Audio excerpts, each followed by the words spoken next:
The Subcommittee on Delivering of Government Efficiencies will come to order. I want to welcome everyone. Without objection, the chair may declare a recess at any time, and I recognize myself for the purpose of making an opening statement. Before I do so, I'm probably out of order here, but I have some friends of mine from the Tennessee State Senate. I've spent 12 years in that body, and they actually do a lot of great things for the great state of Tennessee. So thank you all, gentlemen and lady, for being here. You're very welcome. Good morning. We're here to find out about how a once proud American institution fell victim to ideological capture and how to rescue it. The Smithsonian Institution's National Museum of American History was opened in 1964 to instill in Americans and foreign visitors alike an appreciation of this nation's distinctive heritage and to celebrate its singular story as a beacon of freedom and opportunity. But the museum has strayed, I believe, from the original purpose for which it exists and receives federal taxpayer support. I feel like it's become infected by a woke ideology that's seeped into public displays, educational materials, and planning documents. The American story is the birth and growth of a great nation founded on powerful ideals on which we aim to fully achieve. But in the museum's current telling, history is just an ongoing power struggle between oppressors and the oppressed. Only the oppressed are celebrated, especially illegal immigrants. The museum promotes educational curricula that recommends teachers to avoid using the terms illegal alien and illegal immigrant, while instructing them how to use the terms gender fluidity and gender nonconforming. It hosts staff discussion groups on how museums can be used to foster social action against white privilege and heteropatriarchy. A museum display even accuses Mickey Mouse of having racist origins. The many examples of politicization of the museum are well documented in the comprehensive report the White House Domestic Policy Council recently issued on July 4th, the nation's 250th anniversary. The report makes clear that the museum's woke exhibits and materials reflect a broader vision held by the museum leadership, particularly its director, Dr. Aletha Hartig, who is here today with us. Dr. Hartig proudly takes credit for changing the museum's mission statement, which no longer uses the term American history or refers to the infinite richness of that history. The museum is now guided by an interpretive plan that ensures all topics focus on the core issues of our time. And do we want to guess what they are? Race and identity, gender and sexuality, environmental change, immigration and migrations, and economic inequality top the list. Also, a Center for Restorative Justice at the museum, created under Dr. Hartig's watch, hosted a decolonization working group to investigate historical harms that result in ongoing systematic oppression.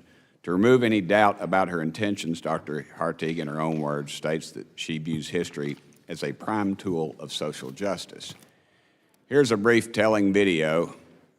The director of Museum of American History, in her public remarks, repeatedly implies Americans are illegitimately occupying their own country.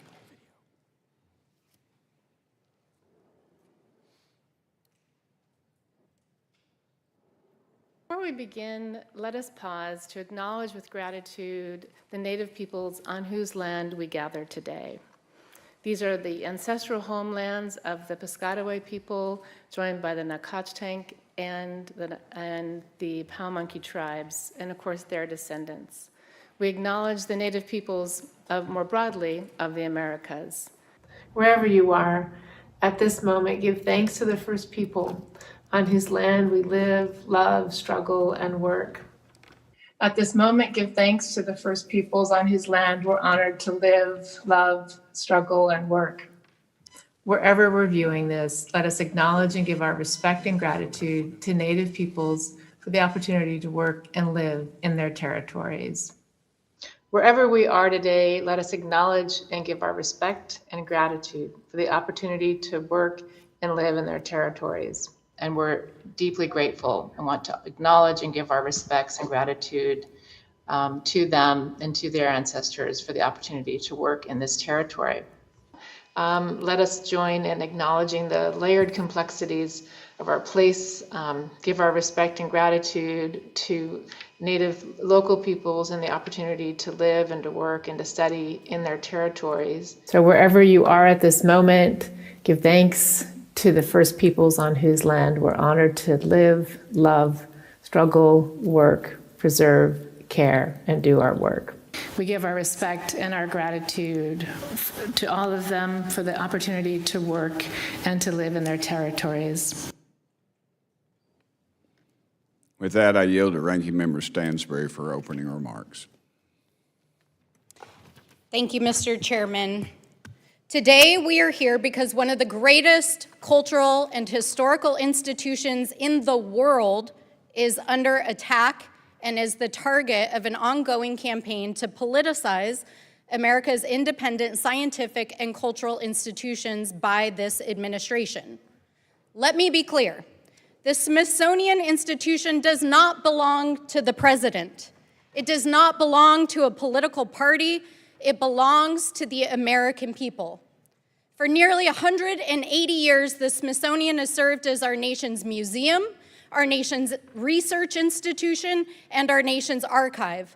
It preserves more than 150 million artifacts and specimens. It welcomes millions of visitors every year from every single congressional district represented by the people in this room. It supports world-class scientific research. It educates future generations of American leaders, and it tells the story of who we are as a people, as Americans. A story that is not perfect.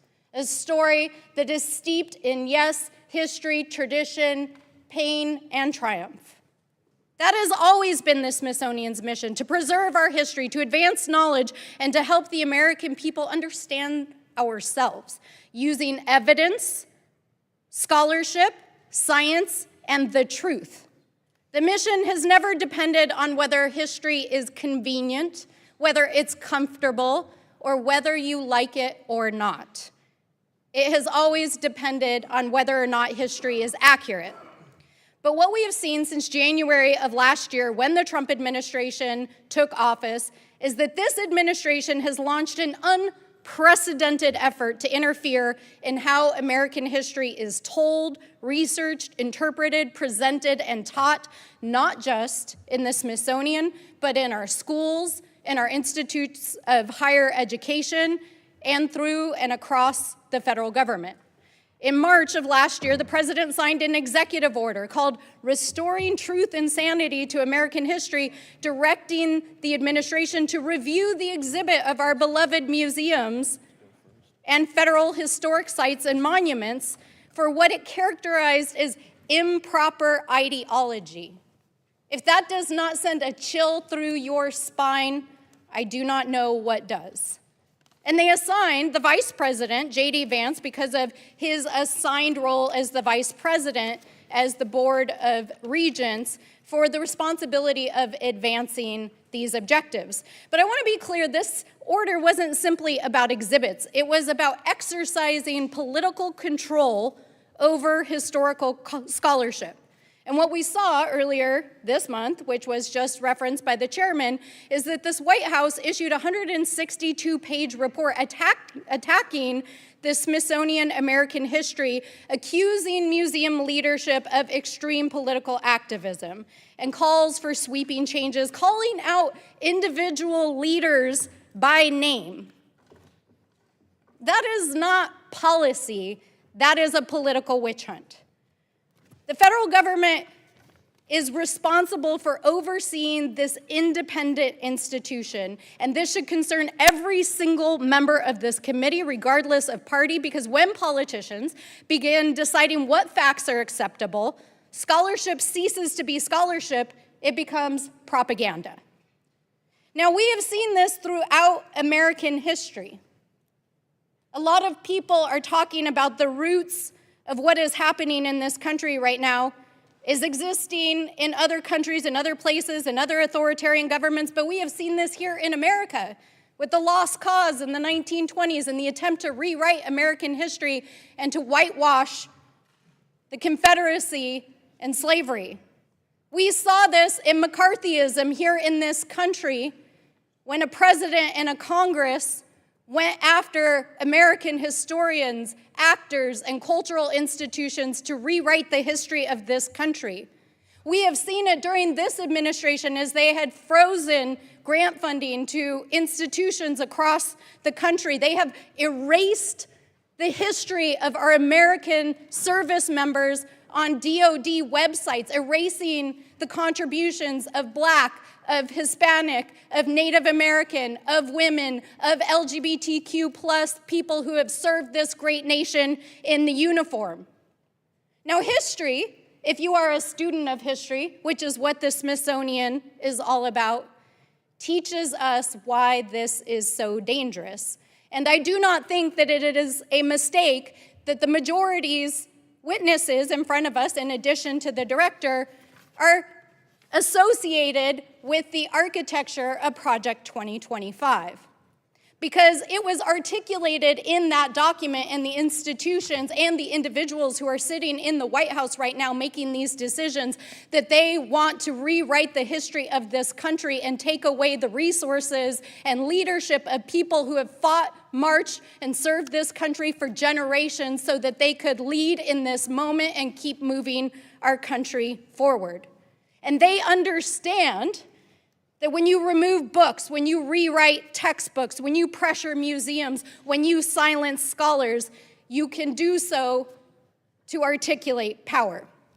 Now, this is why today I am introducing the Smithsonian Integrity and Historical Independence Act. It bars any federal official, including those in the White House who are trying to do this, from trying to interfere in the independent institutions of this country and the historic interpretation of our nation's history. And it reasserts our congressional authority over this independent agency. Now, we have seen this over and over again during this administration, that they are trying to take over the independent entities and to assert executive control that even the Supreme Court just ruled a few weeks ago they do not have with the Federal Reserve. And once again, they are trying to do it again here in the Smithsonian. But I want to be clear, we will fight, we will stop them, we will push back in the courts, we will push back here in Congress, and we will push back in our communities all across the country, and we refuse to let historians, artists, scholars, and people who love these institutions with their entire hearts to be punished by an administration that is trying to exercise political history, political control, and rewrite American history. So with that, Mr. Chairman, I will yield back, but I am disappointed after all of the bipartisan work that we have done in this committee to see this subcommittee used once again as a political tool for this administration. And with that, I yield back. Thank you for your heartfelt comments. Without objection, Representative Carlos Jimenez of Florida, Mr. Frost of Florida, my buddy Quasi Mafumi of Maryland, and Ariana Presley of Massachusetts are waived on the subcommittee for the purpose of questioning witnesses to today's hearing, and others might come in as well. I'd like to welcome our witnesses. First, we have Dr. Anthea Hartig. Dr. Hartig serves as the director of the National Museum of American History at the Smithsonian Institution. Next, we have Mike Gonzalez. Mr. Gonzalez serves as the E Pluribus Unum Senior Fellow for the Catherine and Shelby Cullum Davis Institute for National Security and Foreign Policy at the Heritage Foundation. Next, we have Dr. Matthew Spalding. Dr. Spalding serves as the Kirby Professor in Constitutional Government and Dean of the Van Andel Graduate School of Government at Hillsdale College's Washington, D.C. campus. Last, we have Dr. David Blight. Dr. Blight serves as Sterling Professor of History at Yale University. And I thank you all for joining us, and I look forward to your testimony. Pursuant to Committee Rule 9G, the witnesses will please stand and raise their right hand.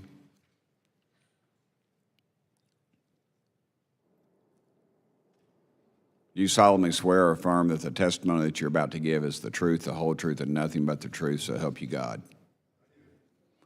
Let the record show the witness has answered in the affirmative, and thank y'all. Y'all may take a seat. We appreciate y'all being here today and look forward to your testimony. Let me remind the witnesses that we have read your written statement, and it will appear in the full hearing record. Please limit your oral statements to 5 minutes. If you go over, I'll tap the mic, tap the gavel so you'll know. As a reminder, please press the button on the microphone in front of you so that it is on and the members can hear you. When you begin to speak, the light in front of you will turn green. After 4 minutes, the light will turn yellow. When the red light comes on, your 5 minutes have expired, and we would like you to please wrap it up. I now recognize Dr. Hartig for her opening statement. Thank you, ma'am. Thank you, sir.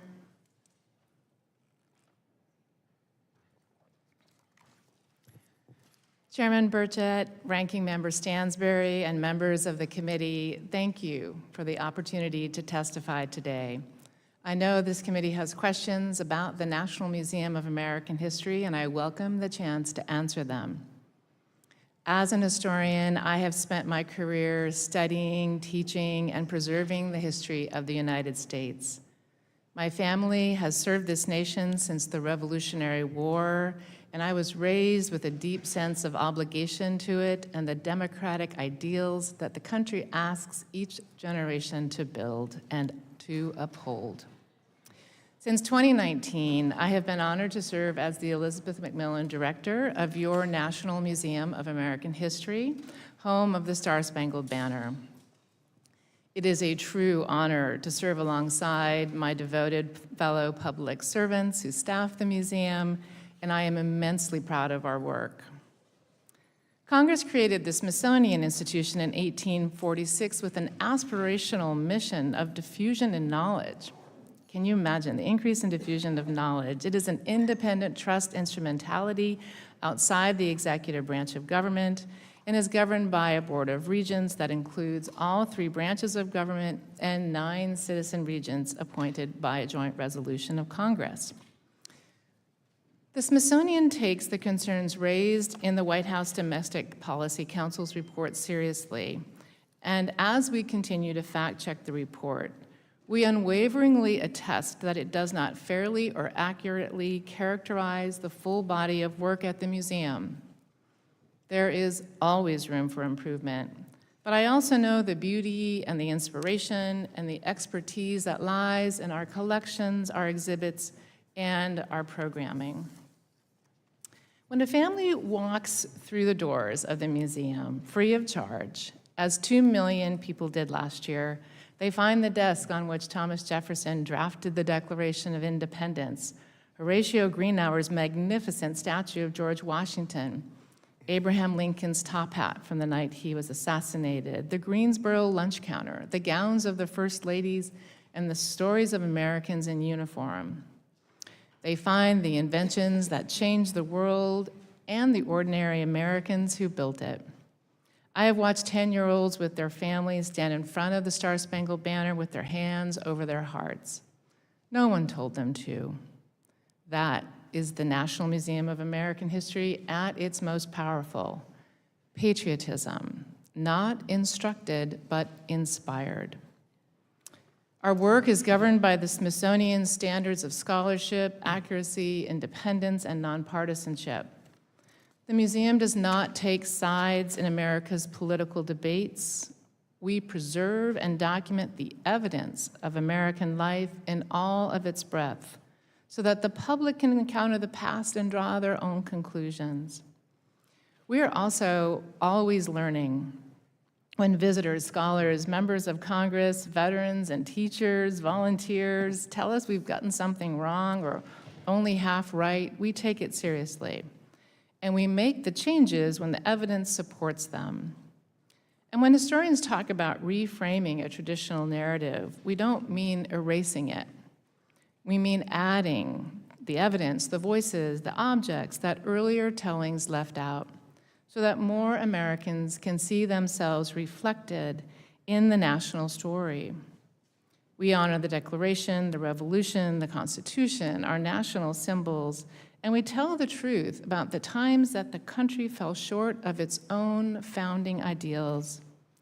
Telling our story fully is a form of respect for the American people and a commitment to constantly being in pursuit of a more perfect union.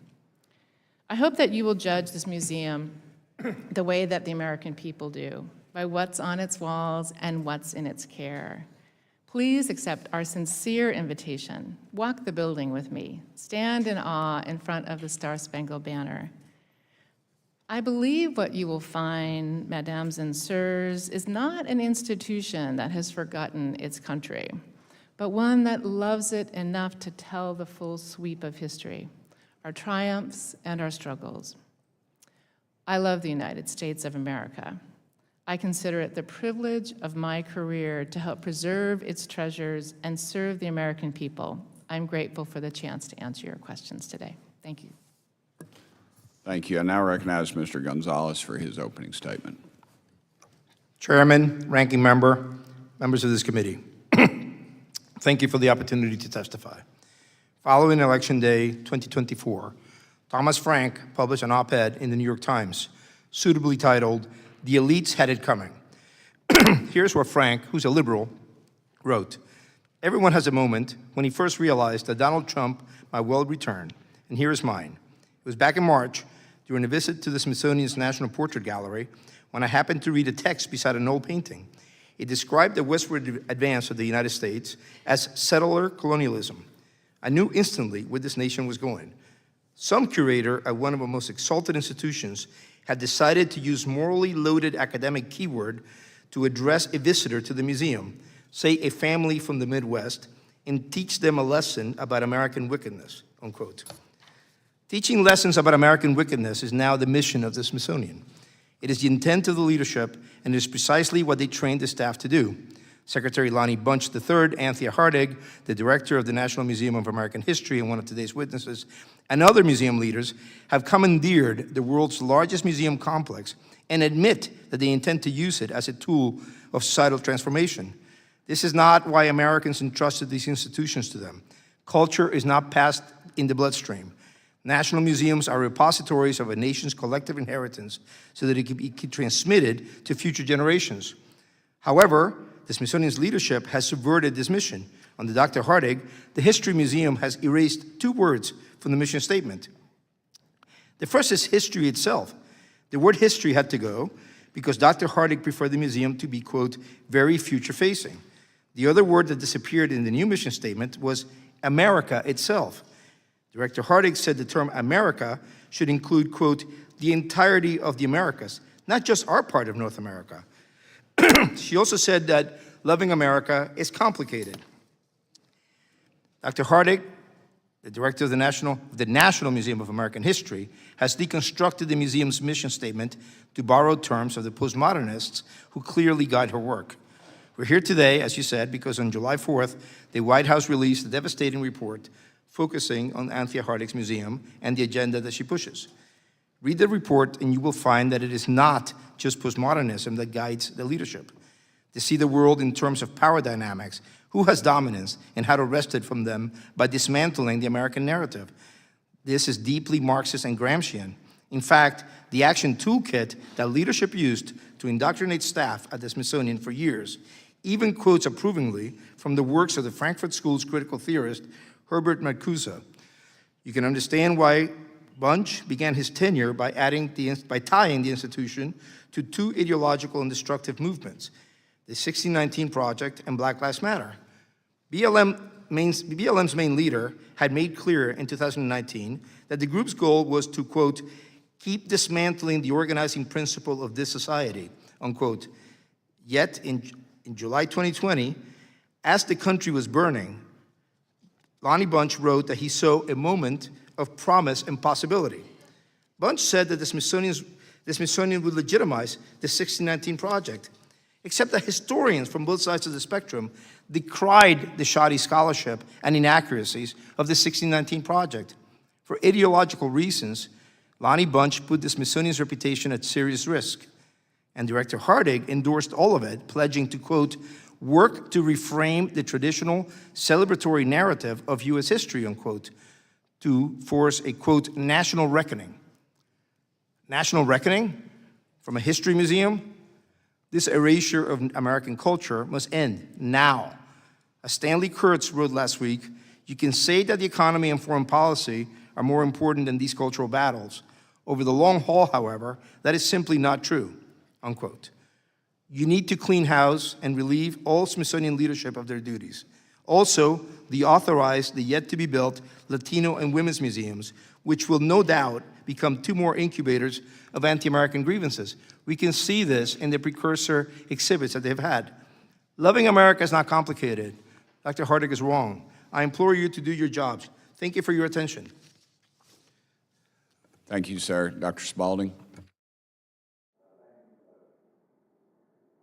Thank you, Chairman Burchett, Ranking Member Stansbury, members of the committee.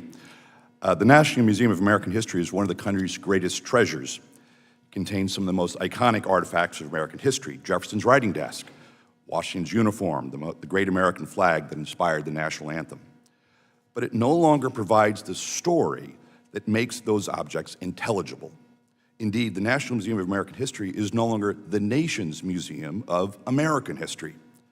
The White House Domestic Policy Report, Saving America's Story, catalogs in great detail, over 160 pages and 522 footnotes, the many controversial and objectionable displays at the museum, but those details are evidence of a larger transgression. The real crime here, premeditated and followed through, is that America's story, the well-established narrative of main characters and key events, long at the center of American self-understanding, has been so reframed, jettisoned, decentered, deconstructed, and problematized that it no longer exists in any recognizable form. America's story has been replaced by an altogether new and controversial approach, defined by postmodern theories that see history as processes of oppressive power struggles, and use history as a tool to encourage social transformation. Now, that might be an interesting abstract discourse for the faculty lounge, but it shouldn't be the rubric for the nation's Smithsonian Museum. The report concludes, rightly in my opinion, that the museum has become subject to institutional capture. That is the big picture, the forest we should not miss for all the trees. But don't take my word for it. The current director has said that at the National Museum of American History, we work to reframe the traditional celebratory narrative of U.S. history. The Center for Restorative History at the museum describes its work as systemic intervention, intended to transform the national historical narrative and restructure institutional priorities. The museum's mission has been changed. Its previous mission was to explore the infinite richness and complexity of American history, to help people understand the past. Its new mission is to empower people to create a more just and compassionate future by exploring the complexity of our past. As was noted, American and history are both gone, replaced by our past, and understanding is replaced by empowerment. This is not a history based on established facts and known reality. Indeed, it is not history at all. This is the very definition of an ideology, a systematic framework for interpreting society, challenging the social order, and instigating political and social action. This is not the purpose of the National Museum of American History. It is not the mission of the Smithsonian. It is not Congress's legislative intent. And it is not what taxpayers should be subsidizing to the tune of $1 billion a year. A National Museum of American History should tell the American national story. It should present the facts of history, what actually happened, as accurately as possible and with minimal present-day bias. Americans' history belongs neither to liberals nor conservatives. It belongs, as was noted, to the American people. It should be told, warts and all, so that visitors understand the basic chronological narrative and see how the nation got to where it is today. Nothing integral to that history should be erased or whitewashed. But social transformation should not be the objective. The National Museum of American History should tell the story of a nation and a people driven to overcome injustice and live up to its heritage. A story of imperfection, but also overwhelming accomplishment, of tragedies, but also great triumphs, of hardship, but also heroism. Over the course of our history, Americans have made choices, taken actions, sacrificed, corrected flaws, made a more perfect union, and struggled to live up to those principles. The outcome was never foreknown, but there remains a certain nobility about it. A healthy attachment to this country is neither blind to its flaws nor fanatical in believing that America is the source of all good. Nevertheless, each generation should be equipped with a knowledge of America's principles and history, a reverence for their liberties, and a reflective love of their country. That patriotism must be strong enough and unsentimental enough to coexist with criticism, dissent, disappointment, and opposition. But it is love all the same. Without the civic foundation supplied by reflective patriotism, a self-governing people, our republic will perish. A museum focused on claims of systematic oppression teaches national self-loathing. Why should taxpayers subsidize a museum that teaches contempt for their country and reframes its past to serve ideological purposes? Such a museum is not worthy of a great country, should not receive the imprimatur of Congress, and is unfit to shape the minds and hearts of the American people. Thank you. Thank you, Dr. Spalding. Dr. Blight. Thank you, Mr. Chairman and Madam Ranking Member and members of the committee. It's a very special privilege as a historian to have this opportunity to defend one's craft. As historians, we often dwell in the past, and professionally, we should. But in the spring of 2025, with President Trump's executive order restoring truth and sanity to American history, and now with the White House's report Saving America's Story, the President has come storming into our work lives with vengeance, and we welcome the challenge. The present is inherently interwoven with the past. The White House now believes it should pronounce on the nature of history and the presentation of the nation's treasures at the Smithsonian. The recent report by the White House Domestic Policy Council is nothing less than a declaration of political war on the historian's profession, as well as on the freedom and curiosity of anyone who reads or visits museums. In other words, President Trump has declared war on free minds and free education. Historians are not voices of the state. We are keepers of memory. And at our best, we're storytellers with trained imaginations. And yet, they declare with such certainty what forms of, and these are the words of the report, heritage, destiny, settled truths, and indeed stories, that the Smithsonian should instill one of the report's favorite verbs in the minds of the public. Historians are now fighting back in the interest of scholarly history well told for the broadest possible public. Ours is a beautiful and ancient craft, essential for any society's need for self-understanding. We are equipped with a host of modern methods, but guided ethically by very old rules that no authoritarian political project ought to be allowed to profane. As a historian reads, listens, searches, measures, imagines his or her way into and through all manner of evidence, facts, sometimes clear, sometimes slanted every which way. We examine, read, accumulate, sift, study these modes of evidence with hopefully empathy and humility. Then we rise up from all our data and our sources and all manner of context and fashion all this into a story, into narrative, in order to inspire and take our audiences somewhere. And once we get them there, we are bound by our craft to make an argument about why this all happened and why it matters.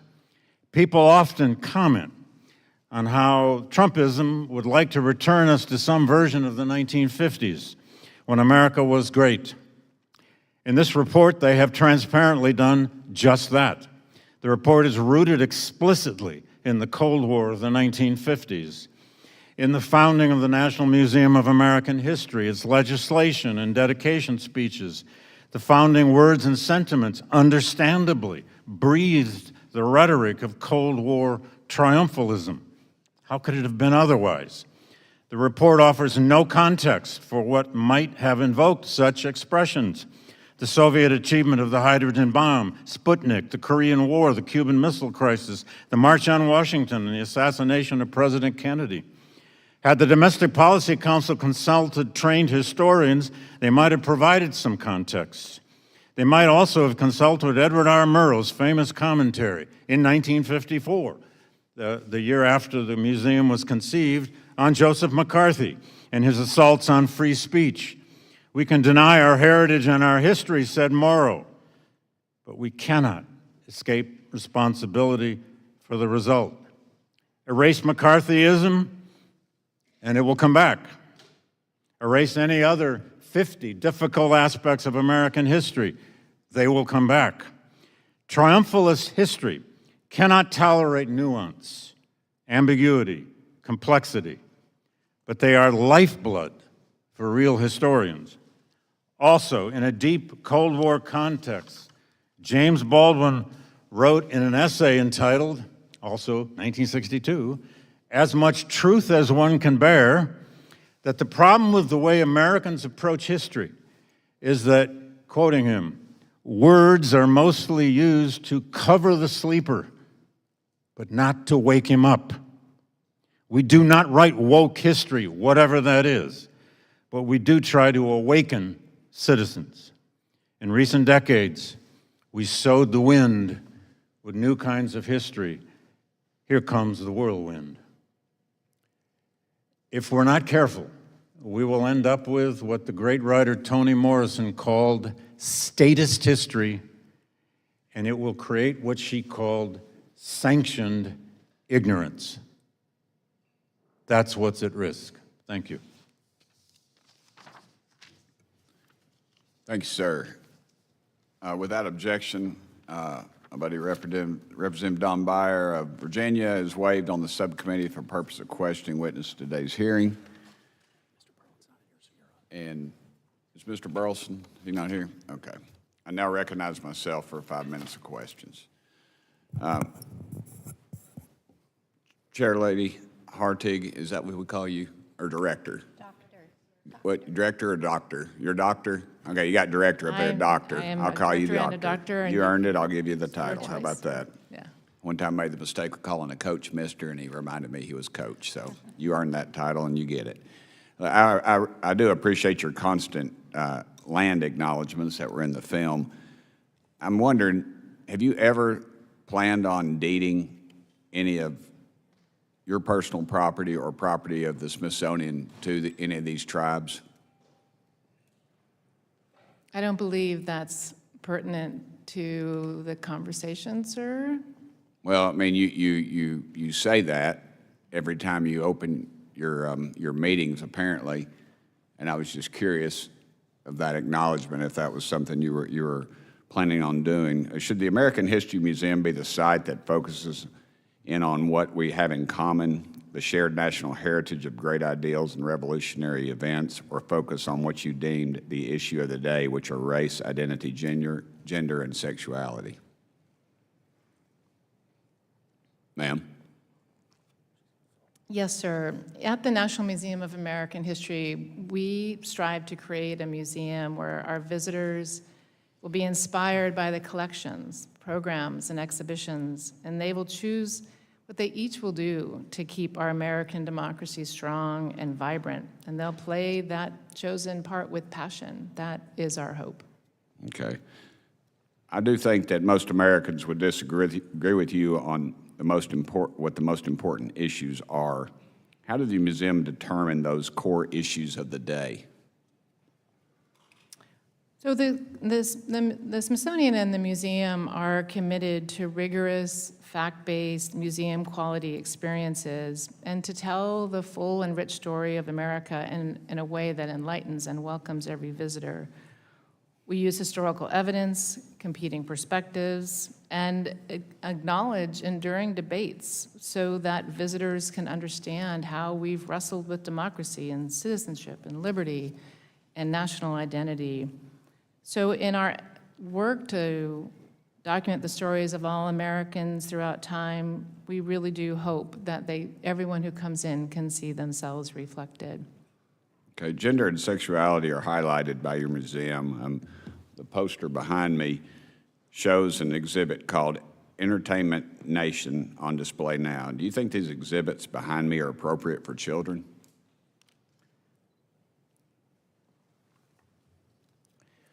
So I recognize some of the images from Entertainment Nation and from, I think, some other sources. But let me, I think, tell you what I think is most important. Ma'am, I mean, Yes. you have pictures of bondage.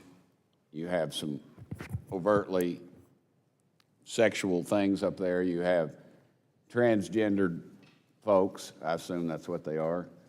And some, I don't care who it is. I don't care who it is. It's still, not a fan, I can tell you that. But in another exhibit, a 6-year-old girl asked why she doesn't have male genitalia. Do you really think that content is appropriate for children? I mean, do you think little girls have penises? I mean, let's get to the basics of this. Do you think that's appropriate? So, sir, I believe the exhibition and project you're referring to is Girlhood, It's Complicated, which was a temporary exhibit in our museum that closed, I believe, in 2020. Ma'am, I didn't ask you that. I asked you, do you think, is it appropriate? So in that exhibit, sir, with permission of the author, we shared a 13-year-old's diary, which I believe is what you're discussing. And in that diary, they wrote about sleepovers and Latin class and math exams. Ma'am, do you think that's appropriate? I appreciate this. We're limited on time, ma'am. Do you think that's appropriate? Do you think that is appropriate for a child to see? Yes or no? I understand your question, sir, but No, you don't. You're not answering. You're just running on, ma'am, and I appreciate your hospitality, but the reality is you are not answering the questions. You are funded by taxpayers, and the taxpayers would like to know, is that appropriate?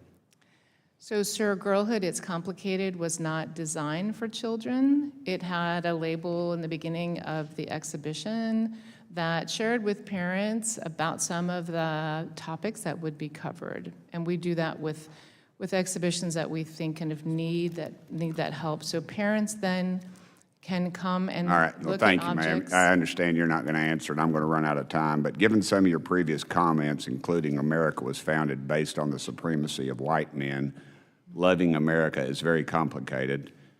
America's 250th anniversary is worth problematizing. Why do you think you should continue leading the National Museum of American History? It's the honor of my career to serve as the Elizabeth McMillan Director of the National Museum of American Thank you, ma'am. History. We're out of time. Thank you, sir. All right, the next, Mr. Lynch from Massachusetts. Thank you, Mr. Chairman. First of all, I want to thank the witnesses for attending and to help the committee with its work. I'd like to level set this hearing, though, so I'm going to ask you, as in this discussion about our history, Dr. Harding, who won the 2020 presidential election? Please, I only have so much time. Is that a tough question? Good morning, sir. No, it's not a tough question. Joseph R. Biden won the election. Great. with electoral Mr. Gonzalez? college votes, yeah. Biden was president from 2021 to 2020. Who won the election, sir? I'm just trying to test where you're coming from. Biden won the election. Excuse me? Biden won the election. Okay, Dr. Spalding? Thank you. Dr. Blight? Joe Biden and Kamala Harris. Okay, great. Thank you. So,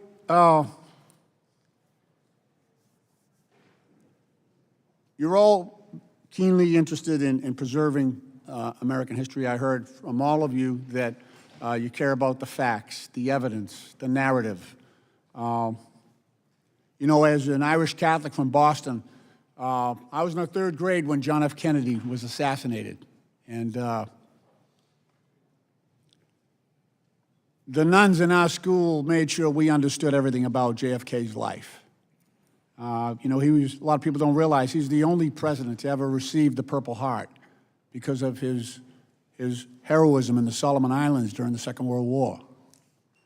And importantly, he and Jacqueline Kennedy were the principal founders of the Kennedy Center for the Performing Arts.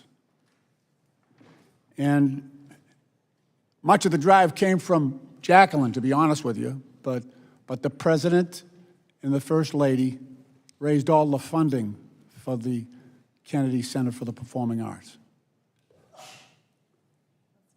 And in his life, you know, and at the end of his life, President Kennedy sacrificed everything for this country.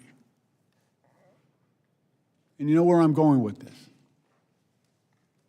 The current president came in, having nothing to do with the establishment of that institution, and put his name above John F. Kennedy's on the Kennedy Center for the Performing Arts.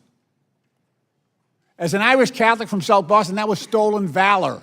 That was stolen valor. He had nothing to do with that. And it was distortion of history. To someone who visited that for the first time, they would not know. They would not know the history of that building and the fact that it's the only building in the United States Capitol that honors Kennedy's memory and his legacy. Kennedy sacrificed everything. You know, he inspired me to get into politics. Dr. Blight, let me ask you, is distorting that in that stolen valor, renaming that building, changing the history of that building with no basis for doing so, is that a distortion of our history as well? Of course it is. Erase it and it will come back. On that day, I was in Mr. Barron's 9th grade civics class when he went to the door to get the information that Kennedy had been shot, and he addressed the class to tell us the president was dead. I will never forget that. Yeah. And what a great museum does, what a good class does, what a historic site does, is it simply inspires a sense of history. Well, the past matters. You could not have been in a schoolroom that day and not had a sense of history. It certainly was part of mine. Right. Thank you. You know, I understand, you know, sometimes political correctness can act as censorship, or it can distort the history and you know, the way we view the world. And I understand that. I understand it. And I understand some of the pushback is about perhaps the censorship that is present in political correctness. But then the facts are the facts. Dear God, you know, the president, you know, continually goes back to 2020 election to say that he won it. And we should stand together and reject that crap. Thank you. I yield back. Thank you, sir. Yield to Mr. Cloud from Texas. Thank you, Mr. Chairman. Director Hardig, I've visited, as I have many times, the Museum of American History. And what I think I find most troubling is the fact that you can do a lot with real history. And what's concerning is the distortion, I think, of the truth and in the context. And just for example, the American Democracy, A Great Leap of Faith, you know, this exhibit, you turn the corner and the first thing you see is this, it's a wall. And the two words, of course, that pop out are privilege and slavery. Now, is that a part of American history? Sure. Should it be covered up? No. But what makes America unique and exceptional isn't, for example, the fact that slavery was a part of our history. It was a part of almost every nation's history. What makes America unique is the fact that we worked to overcome it and we're leading on the world stage in getting rid of it. And as I walk through, you mentioned as you walk through the doors, you'll see Thomas Jefferson's desk. You'll see, you know, Abraham Lincoln's top hat. And those are in the museum, yes, but that is not what you see when you walk in. What you see is exhibits to social reform. You'll see displays in the end caps or the display, the glass displays on the side, pictures of drag show or pro-abortion language and all these different kind of things.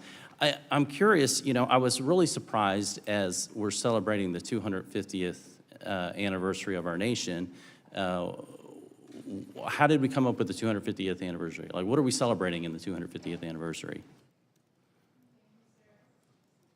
Thank you, sir, and thank you for your visit. And we've hosted, I think since January, 25 senators and House Ma'am, I know your representatives, so it's intention great. today is to filibuster the entire time. There's a particular document that was signed on July 4th, 1776, for which we celebrate. Could you? Absolutely, sir. So when you come into the museum right now, since That would be the May- Declaration of Independence, ma'am. Yes, sir. I was And so surprised to when you- find that in the Museum of American History on the 250th year of our anniversary, there's not an exhibit for the Declaration of Independence. Now, sure, there's Jefferson's desk, and it takes up a very small space in a, but you would think, I went through the museum looking for the words, "we the people." And you would think when you walked in, that would be the biggest, boldest thing, especially on the 250th anniversary, the idea of e pluribus unum, where out of many become one. That's what makes America unique. And yet, your take seems to be to take the uniqueness, the unity of America, and to try to divide us up into different things. Why, who made the decision not to have a display for the Declaration of Independence on our 250th anniversary? So, sir, I'm going to go maybe back a few beats and answer I think your first question of the four. So the Declaration of Independence, of course, signed and ratified on July 4th in 1776 in Philadelphia, appears on a full wall in the Price of Freedom, our history of the military on our third floor, eastern wing. It's a blow-up size. It's then a it's in the standard Pete- exhibit. it's in the It's there Linda- in the it's back, in- but if you have I to walk may, through a bunch of sir. junk to get there. No, not And as a matter of fact, exactly. right now, you would I'm think happy to answer your question, this sir. would have been a great time to pull out all the artifacts. I thought, let me look and try to find something on John Adams. You know, and I'm not saying it's not there, but it's hard to find.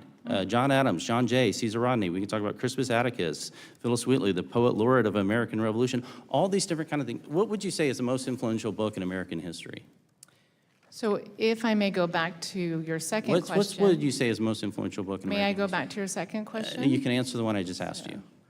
Well, as a historian, it's probably hard to choose which is the most influential book in the United States history, but I can tell you what's the most influential document, and that is the Declaration of Independence, which appears in different ways Most at least influential 4 or book. 5 times. The founders in- quoted one book more than any other book.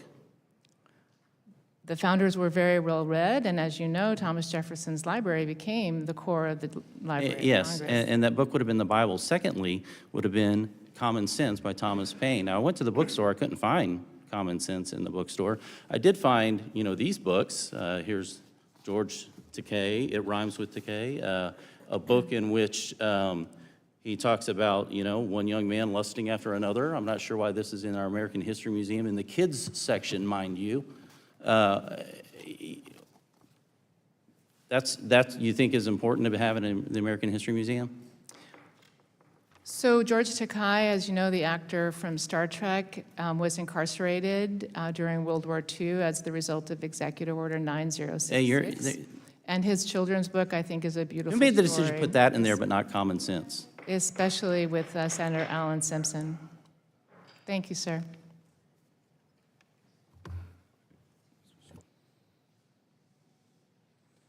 Mr. Subramanian. Thank you, Mr. Chair. So we're here for a hearing entitled Rewriting American History, Examining the Smithsonian's Efforts to Reshape the Past. And this was in response to a Domestic Policy Council report. The Domestic Policy Council is a part of the White House. And what's interesting is that I was looking back, this seems to be one of the only Domestic Policy Council standalone reports this year. In fact, perhaps this administration. The only one I could find was the last one they did on the National Report on Paper Straws. And so this is how our Domestic Policy Council is spending its time, at a time where we have higher costs across the board, where we have a war going on in the Middle East, and where we have people hurting every single day, losing their access to healthcare, losing their access to food assistance because this Domestic Policy Council recommended it be cut. That's where we are right now, and I think it's really important. Mr. Gonzalez, I want to go back to a quote. You quoted Stanley Kurtz in your opening saying, "You can say that the economy and foreign policy are more important than these cultural battles over the long haul." That's simply not true. Do you stand by that these cultural battles are more important than our economy and our foreign policy? Oh, absolutely, yes. I think it was Lincoln who said, no foreign soldier you think is going to that- take a drink from the Mississippi. So you think that this particular hearing on where the Smithsonian is putting Thomas Jefferson's desk is more important than people facing higher utility costs? That's not what the report is focused on. That's what you just said. That's No. what No. You just The said report is that the cultural battles are more important Yes. to you and more important than the higher costs of living that Americans are facing today? Over the long term, they are, and it's not about where, Because where Thomas Jefferson's desk is. I think the president would agree with you. I think this administration would agree with you, and that's how they've acted. And so let's just talk about the report, since everyone wants to be here to talk about it, it seems. The report actually had a lot of things that weren't true. For instance, the opening of it talked about how the Smithsonian wasn't speaking enough about America 250, but I looked at the Smithsonian's website, and the first thing it talked about was America 250. Director Hartig, did the Smithsonian talk about America 250? Yes, sir. We've been planning for years to celebrate the semi-quincentennial, and it's an honor to do so. And the report complained that Thomas Jefferson's writing desk and George Washington's uniform were not on prominent display. Were they on display at the American History Museum? Yes, sir, and then we're honored that the Jefferson's writing desk went over to the Smithsonian Castle to be part of Secretary Bunch's American Aspirations exhibition. And then it said it didn't have quotes from the Declaration of Independence. I guess they were nitpicking about one specific sentence. Are quotes from the Declaration of Independence on full display at the museum? Yes, sir. Okay, so it seems like it wasn't a very good report either. But I looked back, and by their admission, it was a months-long report involving multiple staff. Mr. Gonzalez, how much money do you think that report cost the American taxpayers? Because you're at the Heritage Foundation, so I know you care a lot about American taxpayers. I have no idea. You didn't ask about how much the report actually cost? No I think one it would be looked hard into to this? assess, It'd be hard given to all the assess, input that okay. went into the report, how much it cost. I asked AI, they said probably millions, potentially. Okay. Yeah, But, so yeah, because probably. of staff time, because of outside I would advise you against using AI, consultants. however, Yeah, Congressman. okay. Well, It- sounds good. it Well, I had to hallucinates ask a lot. somebody because he didn't have the answer to Yeah, it. it hallucinates a lot. Yeah, well, sounds good. Well, the other thing is, do you think there should be mentions of Trump's impeachment at the museum? Sure. I mean, yeah, it happened. It's history. Do you think there should be a wing of the museum dedicated to President Trump? I have no idea. I'm not a curator. I don't know whether there should be a wing dedicated to President Dr. Trump. Spalding, do you think there should be a wing of the museum dedicated to President Trump? I don't think there should be a wing dedicated to any one president. Okay, interesting. Even George Washington? I think in the context of what he did in terms of the American Revolution, that kind of thing. I think what's Yes. actually happening, it's not that you don't want ideology in the museum, it's that you want your ideology in the museum. And you want the museum to reflect your values, your specific views on things, and not the views of what actually happened, which was the facts. And so that's what we want, is we want the facts in the museum. We want people to come away with patriotism, because they will if you show them the facts of this great country. And so I completely agree. applaud for everything that's happened in this first 250 years of America, the good and the bad. The bad wouldn't have led to as good as what we've gotten. 100%. And I look forward to the next 250 years. And I look forward to teaching my kids and grandkids the facts. I yield back. We agree. Great. Thank you, sir. Ms. Nice from South Carolina. Thank you, Mr. Chairman. Dr. Hartig, how many children visited the National Museum of American History last year? Hi, good morning, ma'am. Answer the question, how many kids? Good morning, ma'am. Since we don't charge, Are you the director of the museum? I am, ma'am. Okay, and you don't know how many people visited the museum last year? 2 million. How many of those were children? Ma'am, I don't have Don't those even know. exact Okay. figures for you, but I'm happy to Do you take agree that back. educating children about American history is a core duty of the museum? Yes or no? Absolutely.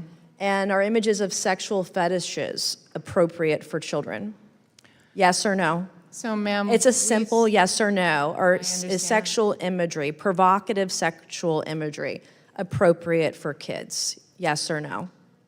Ma'am, we strive to represent all Americans. You in the strive to richness represent and fullness of the queer, American pedophiles, indoctrination, grooming of kids at an American History Museum. And it sounds like you're proud of it. You won't answer the questions, probably because you're ashamed. And as a woman, I really can't believe you will sit here today and you can't even admit that sexual imagery, like this behind me, my staff tells me, this little trinket around the penis, this is BDSM, in a setting where children are walking through. That's disgusting.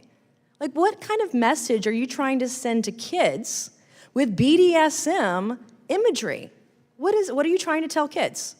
Are you sexualizing children? Is that what your motive is for the museum? Why? So that specific two-piece. Do you know how many item, kids get raped by adults every year in this country? This kind of thing, when you are dressing men up as women, drag queens, you're putting this kind of crap in front of kids, sexualizes them and makes them more vulnerable to people that want to rape them or abuse them. Or when we have men and women's settings that want to do harm to women. You talked about the girlhood exhibit, and you didn't want to answer the chairman's questions earlier, but it was a diary featuring a 6-year-old that reads, everybody was talking about getting boobs in their period. I pray to God every night for my penis to grow. Dr. Hartig, can you tell me, look me in the eye, and tell me that that belongs in an exhibit for kids? Ma'am, Girlhood, It's Complicated was not an exhibit designed for children. and I know, you had the diary- little disclaimer thing, which is sort of The a... diary was of a 13-year-old going through puberty. Okay, do you think that's an appropriate thing to put in an American History Museum where there are children walking through? We're talking about American history. Right, so Girlhood, It's Complicated. It's Okay, I'm moving on because you explored. just, I don't know how much money you spent on getting prepped for this hearing. They did a good job because you're filibustering and not answering a single question from a single Republican. Today, do you believe that men can become women? Ma'am, as the director of the museum, that's not relevant in this case. It's very relevant. You've got men dressed up as women and you have them on displays in front of kids. Do you think men can become women, yes or no? So RuPaul's Drag Race, which is the upper... It's a man, RuPaul is a man who dresses like a woman, literally. Correct. What is a woman, Dr. Hartig? As a director and as a historian, it's not my opportunity. You sexualize the American History Museum, so this is a fair question. What is a woman? So at the museum... What is a woman? We strive to represent and not categorize all Americans. Okay, I have another question for you. There's a glossary at the museum that informs visitors that while American culture traditionally recognizes 2 genders, other countries recognize 3 or more. So enlighten me this morning. How many genders are there? Ma'am, which glossary? This is a display, and that has a glossary that says other countries recognize 3 or more genders. So I would like you to enlighten me today. You're the director of the American History Museum who sexualized things in front of kids. I want to ask you, how many genders are there? So first of all, I'm happy to get How back many? to you about the glossary. How many genders are there? Sure. And what are they? I'm not sure which glossary you're speaking of. Of course, I know that you don't. You know exactly what this hearing was about today. One of your exhibits at the American History Museum says sometimes gender isn't revealed at birth. So when is gender revealed? So When was your gender revealed to you, Dr. Hartig? I don't really think that's relevant to the It is relevant. You conversation, have a ma'am. display at the American History Museum talking about gender isn't always revealed at birth. So when was your gender revealed? So since I am a PhD and I wasn't done yet, but I'll yield back, Mr. Chairman. Thank you. thank you, Ms. Mace. Mr. Walkinshaw. Thank you, Mr. Chairman. I'm actually glad we're having this hearing today of the Subcommittee on Government Efficiency, because finally we have abandoned the pretense that this subcommittee has anything to do with government efficiency. Just like Elon Musk's DOGE wasn't about efficiency, it was an ideological purge of the federal government, this assault on the Smithsonian has nothing to do with efficiency. It's an ideological effort, to quote Mr. Gonzalez, a cultural battle. But let's go ahead and talk about rewriting history. Let's talk about it, because that's what the Trump administration is doing as we speak. It's Jackie Robinson. Before he stepped onto Ebbets Field, he wore the uniform of the United States Army. He broke Major League Baseball's color barrier in 1947. He didn't just transform a sport, he challenged one of the last great institutions of legalized segregation in America. He helped move our country closer to the promise that talent and character matter more than the color of your skin. I guess for President Trump's Department of Defense, he was part of the DEI problem we've heard about today, because he got erased, removed from the website, canceled, restored only after public outcry. The Tuskegee Airmen flew more than 15,000 combat missions during World War II, escorting American bombers over Europe. They didn't just help defeat Nazi Germany, they helped to dismantle segregation in the U.S. Armed Forces. Somehow, they're also part of the DEI problem we've heard about today because they were erased. The Air Force removed a documentary on the Tuskegee Airmen from their course instruction. Navajo code talkers. Young Navajo Marines developed an unbreakable battlefield code that Japanese forces couldn't crack. It helped American forces win some of the toughest battles in the Pacific, saved countless American lives. Also, apparently, part of the DEI problem because they got erased. Now the Trump administration and my Republican colleagues are focusing their anti-DEI erasure efforts on the Smithsonian. Last week, they released this report we've discussed today, saying the museum has been captured by, quote, extreme political activism. It's pretty extreme, deleting Jackie Robinson. Why the report? Because the museum tells the full American story. It examines slavery alongside liberty. It discusses immigration alongside citizenship. It recognizes the struggle for civil rights alongside our founding ideals, and yes, the flaws of our founders. But according to this administration, that's not patriotic. They erased Jackie Robinson. They erased the Tuskegee Airmen. They erased the Navajo code talkers. And now they want to take their big orange eraser to a proud American institution, the Smithsonian. We should reject this effort to erase our history because in America, the truth has always been our strength. It's not a weakness, Mr. Gonzalez and Dr. Spaulding. Dr. Blight, can you tell us the damage that is done when history, Jackie Robinson, Navajo code talkers, Tuskegee Airmen is erased from websites, from course instructions? How does that hurt America? Well, if you want inspiration from history, you can't start any better than this. Delete Jackie Robinson and he'll come back. His name was Hank Aaron. His name was Frank Robinson. His name was Bob Gibson, and I could name 1,000 more. Good luck trying to delete anything that people really care about in our history. They're going to find out about it. And the fact that you can even delete it is something they can take because they have some faith in institutions like the Smithsonian, which they love and want to go to. Well, bring that story to them. What's lost is curiosity, understanding. You know, our job as historians is to understand the dead. Sorry, you become relevant when you're dead. But the reason we want to understand the dead is so that we can really understand the living. And to delete the dead because somehow they don't fit a category that we like in the present is to soil the present. Thank you. I yield back.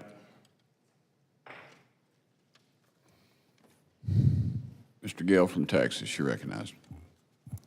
Thank you, Mr. Chairman, and thank you for holding this hearing and to the witnesses for taking the time to travel all the way out here. Director Hardig, thank you for being here. Would you say that the goal of history, even if it's not properly carried out, would you say that the goal of history is to be objective?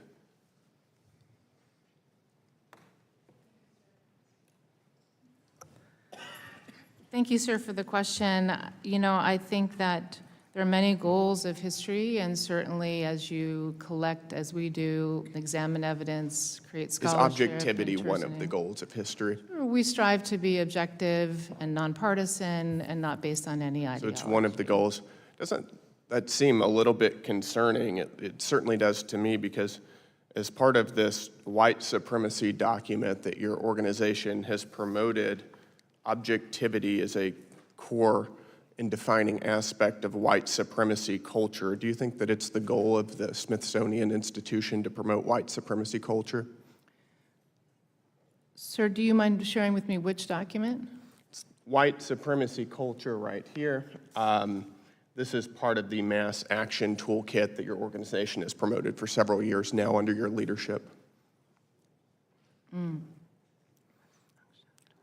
Are you promoting a white supremacy culture at the Smithsonian? Am I promoting a white? Ma'am, is this a difficult question? No, sir, I'm just thinking about the mass action toolkit. We didn't develop it, but back to your question, no, we're not promoting any ideology. Does it concern you that your goal is objectivity, one of your goals is objectivity, and your mass action toolkit references objectivity as a defining characteristic of white supremacy culture? It's not our toolkit. It is your toolkit. You've been promoting it for quite some time. We did not come up with the toolkit, sir. But you've been promoting it. It is used as a reference, I believe, probably in 2019, 2020. Yes, under your leadership, it has been used as a reference. Is Mickey Mouse racist? Mickey Mouse is not racist. It's not racist. According to the Smithsonian Institution, one of your exhibits referenced Mickey Mouse as representing, quote, vestiges of longstanding traditions of blackface minstrelsy. Would you describe that as racist? No, the historical trajectory of the origins of Mickey Mouse tie directly So Mickey Mouse is rooted in racism. Is that your testimony? No, sir, it's rooted in minstrelsy. Minstrelsy, and you don't think that blackface minstrelsy is racist? It had certain unobvious racial overtones that have been well documented. You think that that's problematic, that Mickey Mouse also has those racial overtones? It's not for me to determine what's problematic, it's determined to me what's accurate. Is that right? Yes, Is it important to be polite? Excuse me, sir? Is it important to be polite? Yes, sir. It's also interesting because the same mass action toolkit that your organization has been promoting references politeness as a defining characteristic of white supremacy culture. Ma'am, are you a white supremacist? No, sir. You're not. Can you help me square why your organization says that being polite is part of being a white supremacist? I'm not exactly familiar with that passage of the mass action toolkit, which is not I can show you the one that we passage. It's right developed. here. I don't, pardon me? I said I just read you the passage from it. And then your question was, sir? We're going to move on. What is Latina power? What is Latino power? Latina power. Latina power would be the forces derived from being a Latina. Do you think that it's appropriate for the Smithsonian Institution to sell Latina power paraphernalia? Hats, mugs, other things that say Latina power? I believe that the merchandise our store sells I'm asking you if it's appropriate. tries to reflect the richness of the communities. So your testimony is that it is appropriate? Those are your words, sir.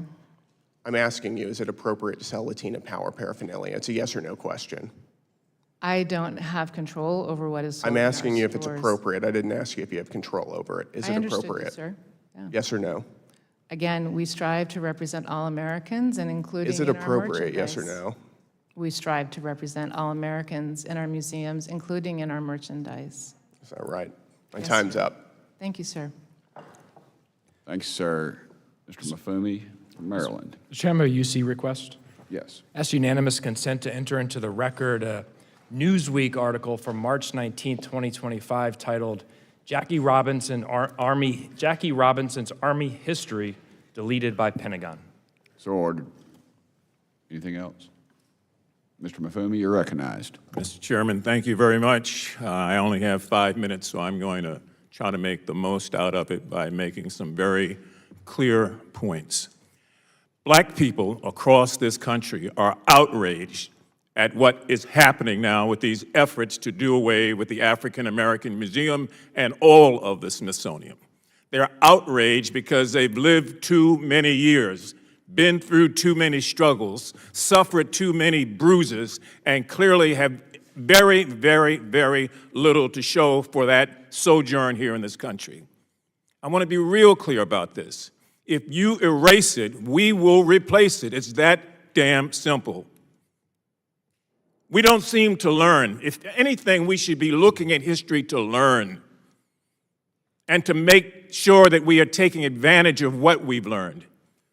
You know, it was Abraham Lincoln in 1848 who addressed his countrymen in Edwardsville, Illinois, and he said, and I quote, "When you have succeeded in dehumanizing the Negro, when you have put him down and made it but for him to be, but as the beast of the field, when you have extinguished his soul in this world and placed him where the ray of hope is blown out, as in the darkness of the damned, are you quite sure," he asked, "that the demon you have roused will not one day turn and rend you?"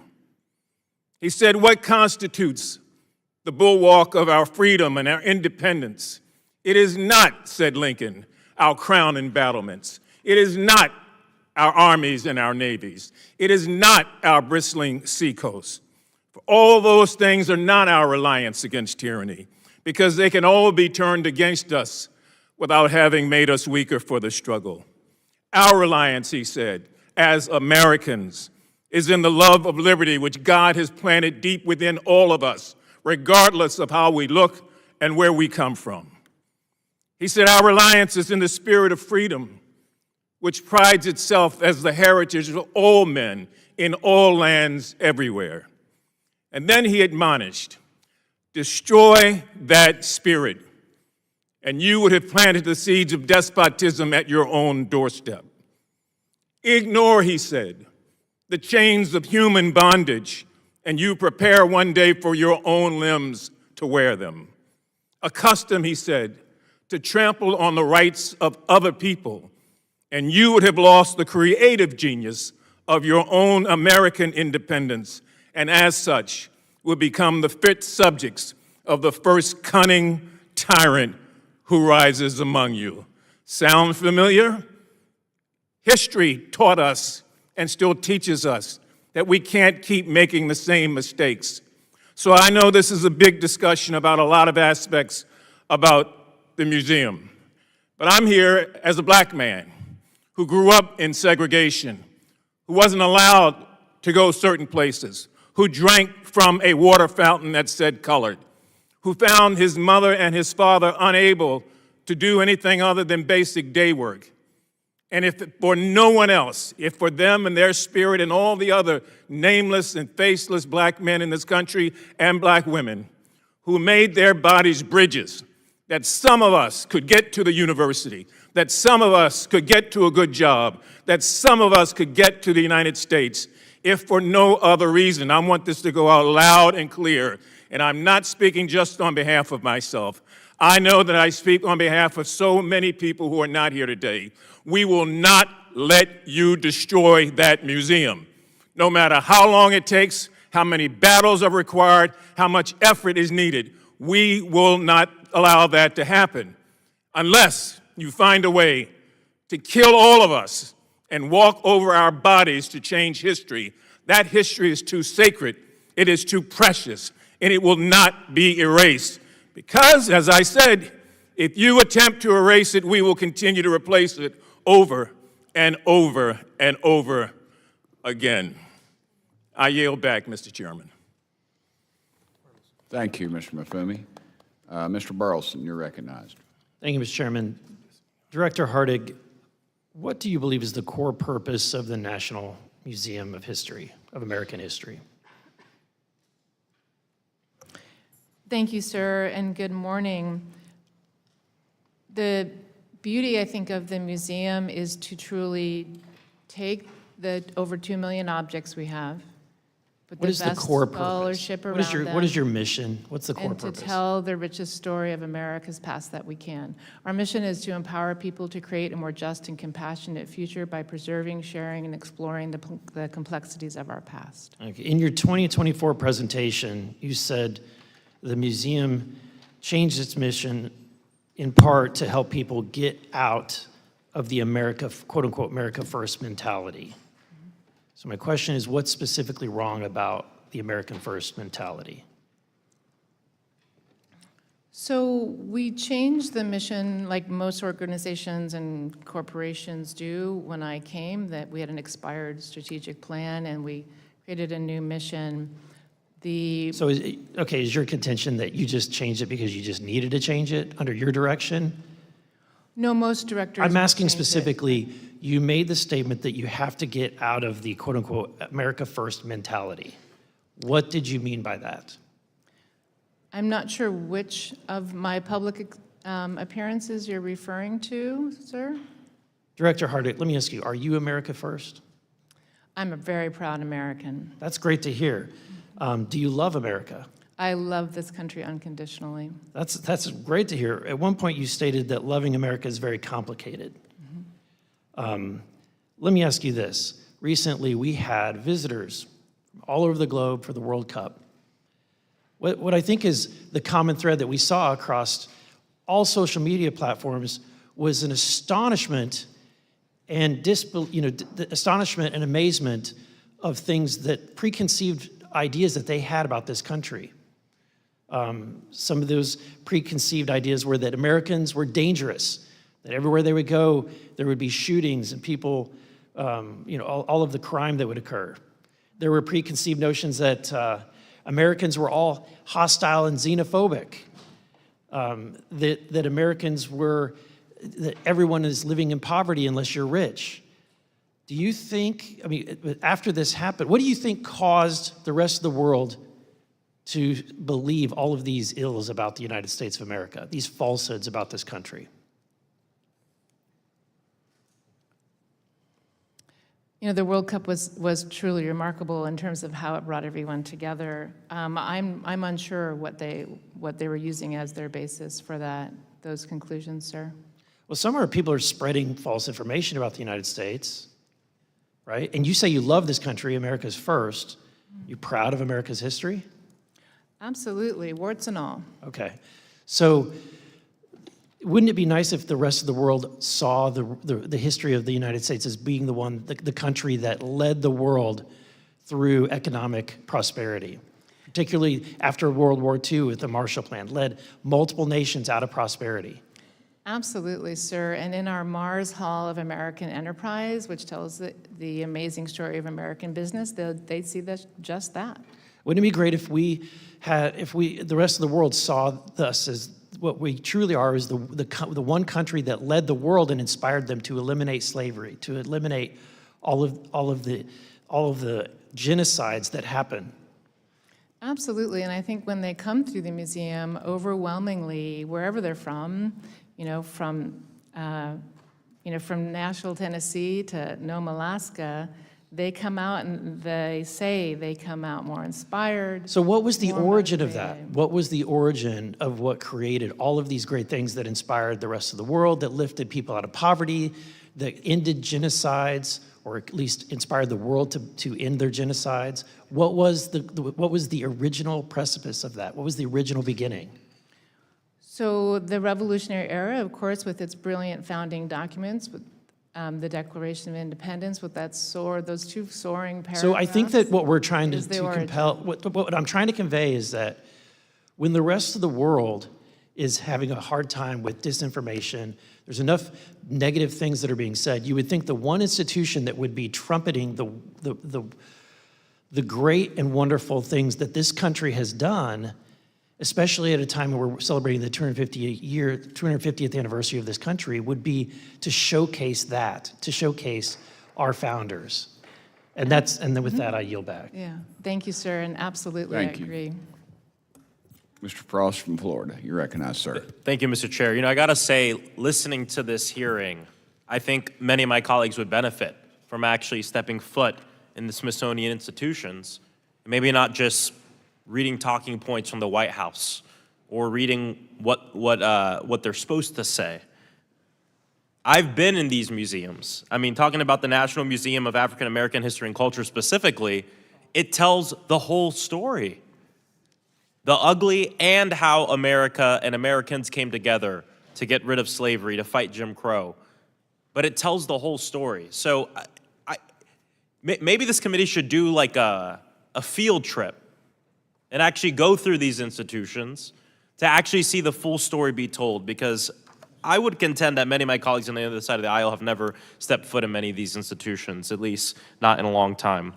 Director Hartig, thank you for being here. Can you please share a little bit about your experience as a historian?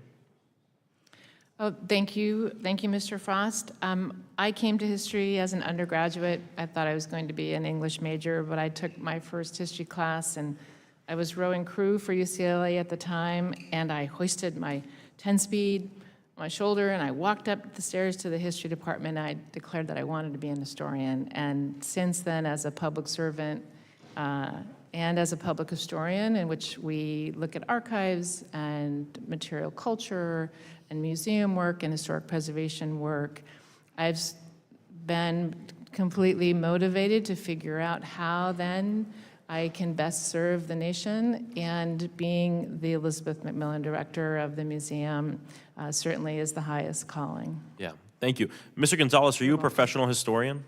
Actually, I have been paid by publishers to write history, so I am.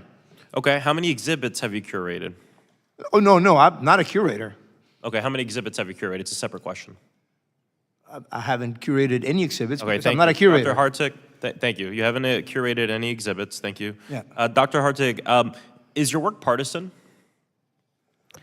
No, sir, our work is not. We don't seek to advance any political agenda. Yes, ma'am. Does the museum take political sides or have a political agenda? No, sir. Does the museum have exhibits that challenge people's views or may make them feel uncomfortable?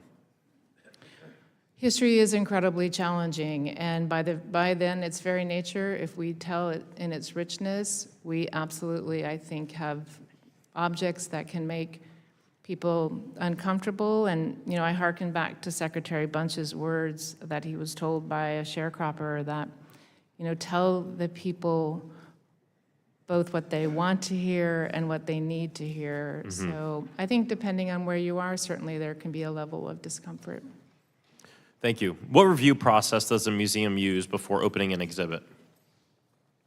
So the museum goes through a rigorous scholarly presentation of the way in which exhibit objects and stories and interpretation relate to one another. That's reviewed extensively, also depending on the size of the exhibit. Our In Pursuit of Life, Liberty, and Happiness exhibition, our 250 object exhibition for America 250, went through exhaustive review with also peer reviews as well.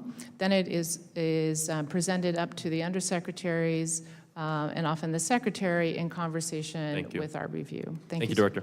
Mr. Gonzalez, who should decide what's in a museum? I would say that the curator, but also overseen by the leadership of the museum. The taxpayer does spend $1.1 billion in the Smithsonian, so the Smithsonian is accountable to the American taxpayer. All right, thank you.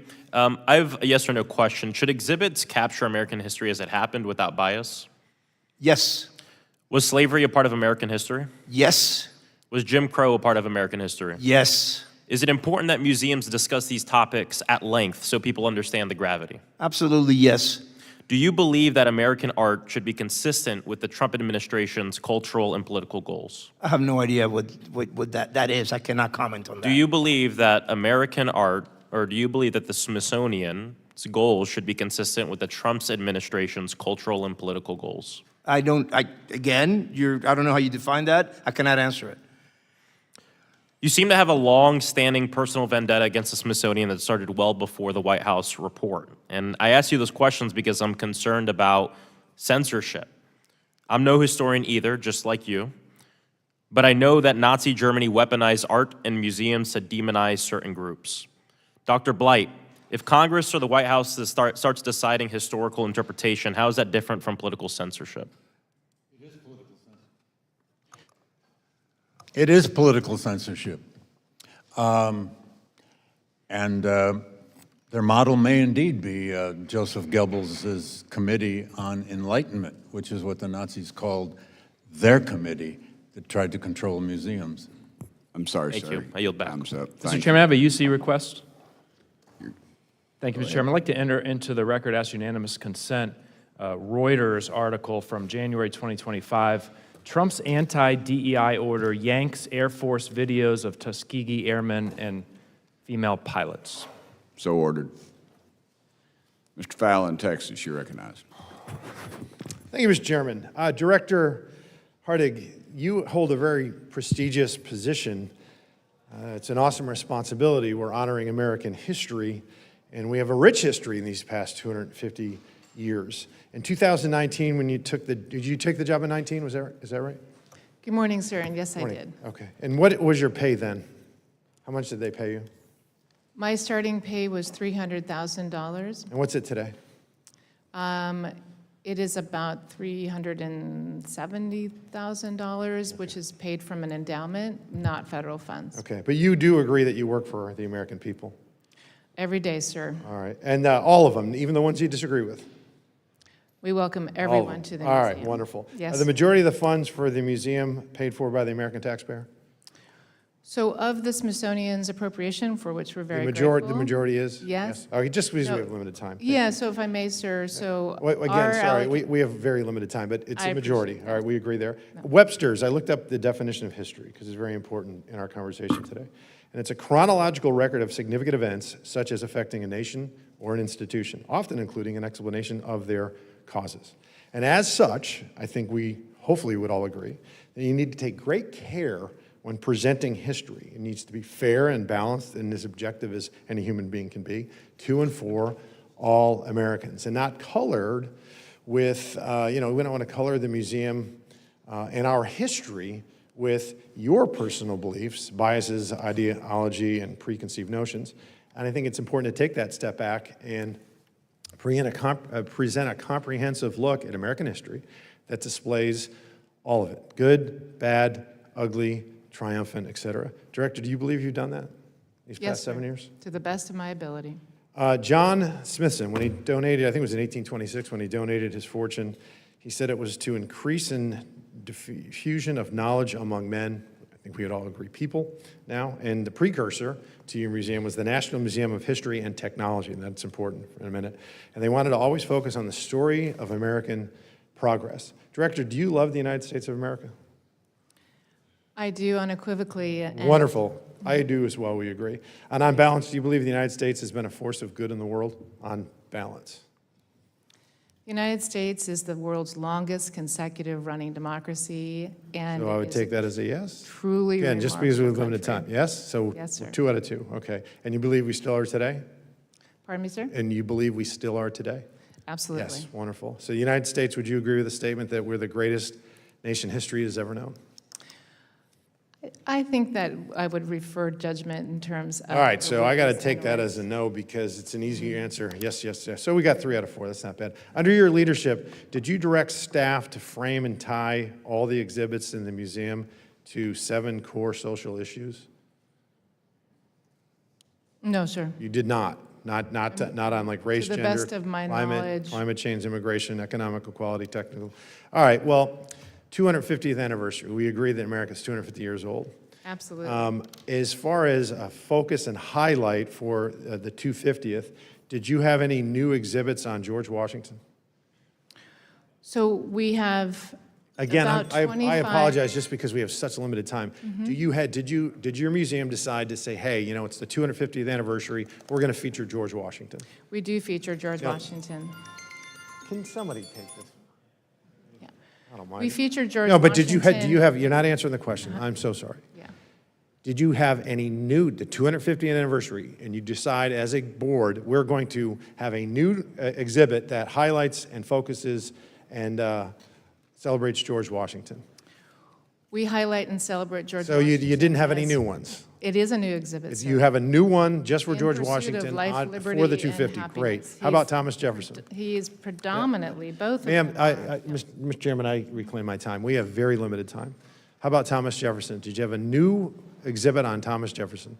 For the We had a 250? new exhibit that included Thomas Jefferson, George But you didn't Washington, solely John focus on Adams. Thomas Jefferson. How about Ben Franklin? Pardon me? Did you have a new exhibit on Ben Franklin? We had a new exhibit that included Mr. Franklin. All right, Dr. so on the founding fathers. How about great inventors, great American inventors? Any new exhibits on that? We had a new exhibit that included many great American inventors. A brand new one for the 250th? Yes, sir. Yeah, like Alexander Graham Bell, Thomas Edison, Nicholas Tesla, Eli Whitney, John Deere. Did you also have one that celebrated a 12-day pride celebration and create a special display honoring a queer Mexican and undocumented man? For the 250th? No, Did sir. you do that this year? No, sir. You're under oath. You're best of saying that my you didn't do knowledge. that. Okay. All right, my We- time's up. I yield back. Thank you. Ms. Presley, you're recognized. Thank you. Our shared American history is under attack. Donald Trump is working overtime to turn our museums into instruments of MAGA propaganda, rather than places where American people and visitors from around the world can encounter our factual history. I had the privilege this weekend of visiting the Civil Rights Museum in Memphis, Tennessee, a Smithsonian affiliate. And what I took in there was factual, it was powerful, it was equal parts devastating and also instructive, which is why people are working so hard to erase it. And let me just be clear, try as you might to erase Black history and to erase Black people, you cannot erase us. But I digress. The work of our museums is so very important. Dr. Hardig, that work deserves visibility, gratitude, protection, not vilification and threats. Since taking office, the Trump administration has become synonymous with fascism. While there is no one set definition, historians have generally agreed upon several characteristics. Dr. Blight, you were selected to be the president of the Society of American Historians, so I'm going to ask you to keep me honest on this. Now, what I've learned is that fascism usually includes elements like undermining fair elections, a constant targeting of vulnerable people and labeling them as enemies, and an overwhelming amount of government corruption. Sounds eerily familiar, a damning and devastating deja vu of the moment we find ourselves in right now. The element I want to focus on today is the fascist hostility to our history, academia, museums, and the arts. Dr. Blight, looking at history, why do fascists and autocrats attack cultural institutions like museums? Madam Congressman, it's because they believe that's where you can control people's minds. You can sustain a social order, you can control education, you can control the arts, you can control writing and creativity itself. It is not just the Nazis, there have been plenty of other neo-fascist or fascist regimes that have attempted to do that. Thank you, Doctor. Yeah, this is this anti-freedom agenda. They want to control what books we read, what is in our museums, what we do with our bodies, attack the free press, degrade free speech. It's an anti-freedom agenda. Dr. Blight, what warning signs do you look for when society starts drifting towards fascism and authoritarianism? First, I look for the breakup of political parties.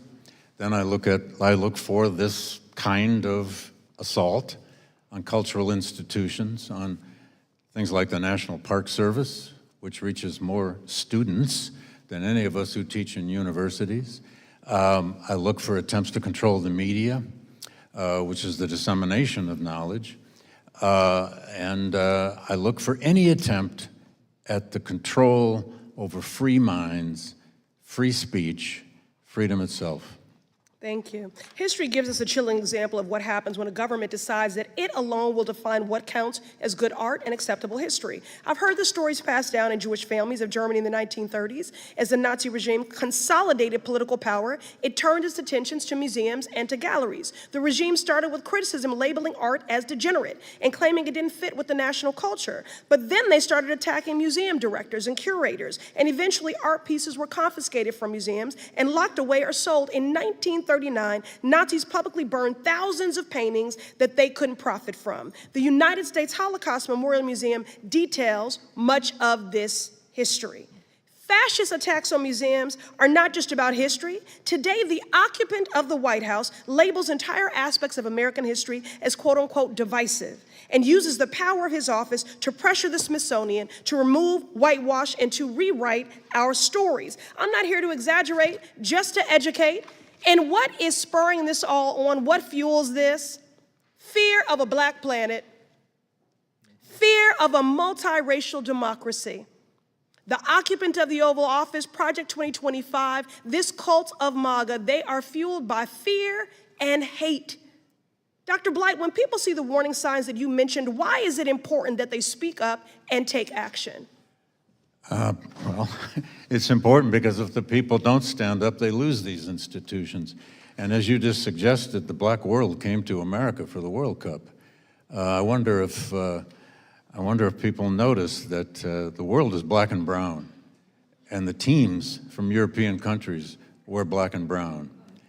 And we ought to take some lesson from that. And by the way, to that point earlier, that they were getting disinformation. Well, who were they getting the disinformation from? And let's remember, what fascinates the world about America is our contradictions. Your time's up, so sir. fascinating. Thank you. I'm sorry. Your time's up. Mr. Jack. Thank you, Mr. Chairman. My first question is to Mr. Gonzalez. I appreciate your testimony today. We've heard some pretty concerning things throughout this hearing. I'm curious, from your perspective, what's fueling this ideological takeover of many of our institutions? Yes, thank you, Senator Jack. Good to see you again. I agree with Dr. Blight that fascists try to seize the past to control the future, but it really is the trademark of Marxists. This is what Marxists do. I think that people who want to truly transform the country seize the cultural institutions in order to mold how people think. This is their own words. The leadership of the Smithsonian says constantly that it wants to use the museum to transform America, for societal transformation. They see history itself as a tool, an instrument to change society. So you only have to quote what they say they want to do. What would you say are the most egregious examples of this takeover that you've seen on display at the Smithsonian? Well, I think we have gone through many of them here. Let me correct the record, because it was said earlier that the mass toolkit was not produced by the Smithsonian. On page 64, it says that it was co-authored by half a dozen current and former Smithsonian employees.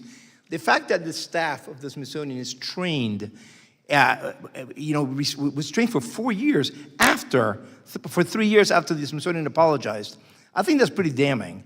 It was trained for 4 years on how to use history to transform America. I think the fact that for example, on the Franklin exhibit, they pondered whether he had ever done experiments, electroshock on indentured servants or slaves, without producing any evidence whatsoever. I think that is pretty shocking. Why smear a founding father such as Ben Franklin by pondering such a really bizarre thing? Well said. Director Hardig, I'm curious, we've heard a lot of concerning examples as just referenced.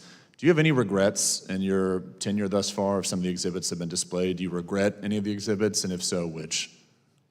Good morning, sir. I am incredibly proud of the work we've done, but we are imperfect, and we surely have made mistakes, but I don't have any regrets. Which mistakes would you say you've made? There are always factual errors. One of my favorite currently is that one of our volunteers has pointed out that we've been mislabeling a coin in the American presidency exhibit for years. And we were, of course, slightly embarrassed about that, but we fixed it. Have you had any negative feedback from Secretary Bunch or others in leadership about some of the exhibits we've discussed today? Secretary Bunch and the members of leadership and I talk about many things, including our exhibitions. Has there been any frustration exhibited about some of the exhibits that have happened under your control? We talk about many things, and we've talked about the challenges of being an historian in these times, absolutely. So one of the things I find interesting, and I'm going to take that as an evasive answer, and I would submit for the record, if you want to say Secretary Bunch has criticized you, it's helpful for us to hear that. But if not, we'll let that go. I'm curious if you could explain for us the 603 review process, and I think this committee is very interested in exploring that and seeing what feedback has come about some of these exhibits. Certainly, sir. Thank you for the question. I think it started in 1995. Smithsonian Directive SD 603 requires all of our work to go through a really very rigorous review, risk assessment. Most recently, it was updated last summer, enhanced by the regents. So when an exhibit goes on display, it's peer reviewed. There's a lot of input about the exhibit from people that are on staff within your purview? Absolutely, and then it's reviewed by a higher committee of undersecretaries. Would you be willing to submit some of those review processes and likewise some of the content within it to this committee for review? I'm happy to check with our general counsel and get back to you. Mr. Gonzalez, in the remaining time that we have, I'm just curious, what do we do going forward? How do we resolve this? How do we fix this? Because it's clearly a problem. It's dividing our country. What's the path forward? I'm saddened to say that you do need to clean out house at the Smithsonian. You have to replace the leadership. I don't think the 603 review process is going to fix anything. I don't think trying to reform with the present leadership is going to do anything. They're committed to the things they want to do. We only have to listen to what they say and look at the evidence of what they have produced. I think you need to work with the Board of Regents to effect this change. Thank you. Mr. Chairman, I yield back. Thank you. Ms. Crockett from Texas, you're recognized, ma'am. Thank you, Mr. Chair. Welcome to the Republicans' White Pride rally disguised as a congressional hearing. It might be uncomfortable for some people on this committee to hear about the true history of America, and I hate that for them, but facts are facts. And it's a fact that there is a violent, exclusionary, discriminatory, sexist, and racist part of American history, where our indigenous populations were forcibly displaced from their land, where thousands of Black people were unjustly lynched, where Black people were denied the right to vote, and they still trying to do it today, where women needed their husband's permission to open a bank account, where people with disabilities were routinely excluded from schools, workplaces, and public life, where 4 little Black girls were murdered by the KKK at the 16th Street Baptist Church, and a lot of this wasn't that long ago. In fact, 3 of those little girls would be 77, and 1 would be 74. More than 40 members of Congress serving right now would be older than them. Ruby Bridges, who was the first Black child to desegregate an all-white school, is only 71 years old. More than 100 members of Congress serving right now are older than her. So attacks on the Smithsonian or any other institution that's willing to tell the true history of America is not only an attempt to rewrite history, it's an attempt to erase history. So Dr. Blight, if Republicans are going to ban books, penalize schools and universities, attack museums, if states continue to change curriculum, where do Americans go to learn about the complicated, sometimes racist and violent parts of American history? Thank you for the question. I think they will have to keep going to the same institutions, and we have to keep fighting to preserve what we are doing in those institutions. They have to keep going to public schools. They have to keep going to their public libraries. They have to keep going to the great Smithsonian. Look, the purpose of history is to enlighten us, inspire us, trouble us, bother us, sometimes make us angry. I find it hard to believe that a young person could go through the Museum of American History and not come out at least inspired with the single most important thing, a sense of the past, a sense of history. Americans have to keep going to those places they trust. We have to keep those institutions trustworthy. Thank you so much. In fact, that takes me to Dr. Hardig. They accuse you and the Smithsonian of sowing division in this country. However, before the White House deleted it, the Departments of Justice and Homeland Security found the biggest domestic threat to the United States is violent white supremacists. So I have a couple of questions for you. First, to the best of your knowledge, has the museum ever been linked to any violent act that has occurred in the United States or against the U.S. government? Thank you, ma'am. Not to the best of my knowledge. I don't think many of these white supremacists can even read, but to the best of your knowledge, can you identify a single artifact in your museum that would divide the country? To the best of my knowledge, ma'am, no. I hope that they unite the country through a shared understanding of our past. Do you think, or do you ask the political affiliation of any of your employees before you hire them? Absolutely not, ma'am. It's against the Hatch Act of 1939. I'm glad that you know the law, but nevertheless. Do you ask if they've donated to political campaigns? Absolutely not, ma'am. It's against the Hatch Act of 1939. We need a briefing in this building, but nevertheless, do you only hire non-white people? No, ma'am. In fact, almost 60% of the Smithsonian's total workforce is men, and more than 50% is white. 90% of Smithsonian employees making senior level pay are white, and 60% of them are men. I don't understand this fetish that these white guys with fragile egos have with trying to feel oppressed. It reminds me of the same people MLK was referring to when he said, quote, "They believe that American society is essentially hospitable to fair play and to steady growth towards a middle-class utopia embodying racial harmony, but unfortunately, this is a fantasy of self-deception and comfortable vanity." I want to go back real quick, though, Dr. Blight, because you talked about the World Cup. The World Cup that captured the imaginations of the entire world when they saw all of these people of color that was playing for all these teams. And ultimately, if you recall, the last two teams, it was Argentina and Spain. And it seemed like the vast majority of the world was rooting for Argentina, or actually against Argentina, right? And why was that? Just give me an explanation if you could guess. If you'll just let them finish the answer. Spain had the best team. Maybe that's why they were rooting for them. There's also a racist history that exists as it relates Mr. to Byer, Argentina. you're recognized. Thank you. Thank you, Ms. Crockett. Mr. Chairman, thank you for letting me wave onto the committee. And Mr. Chairman, thank you for that sort of exaggerated opening video of Dr. Hartig, which I thought simply and respectfully recognized that our European ancestors and the African slaves they brought over came to settle and claim lands that had been home to earlier immigrants, those we call Native Americans that came between 15 and 30,000 years ago.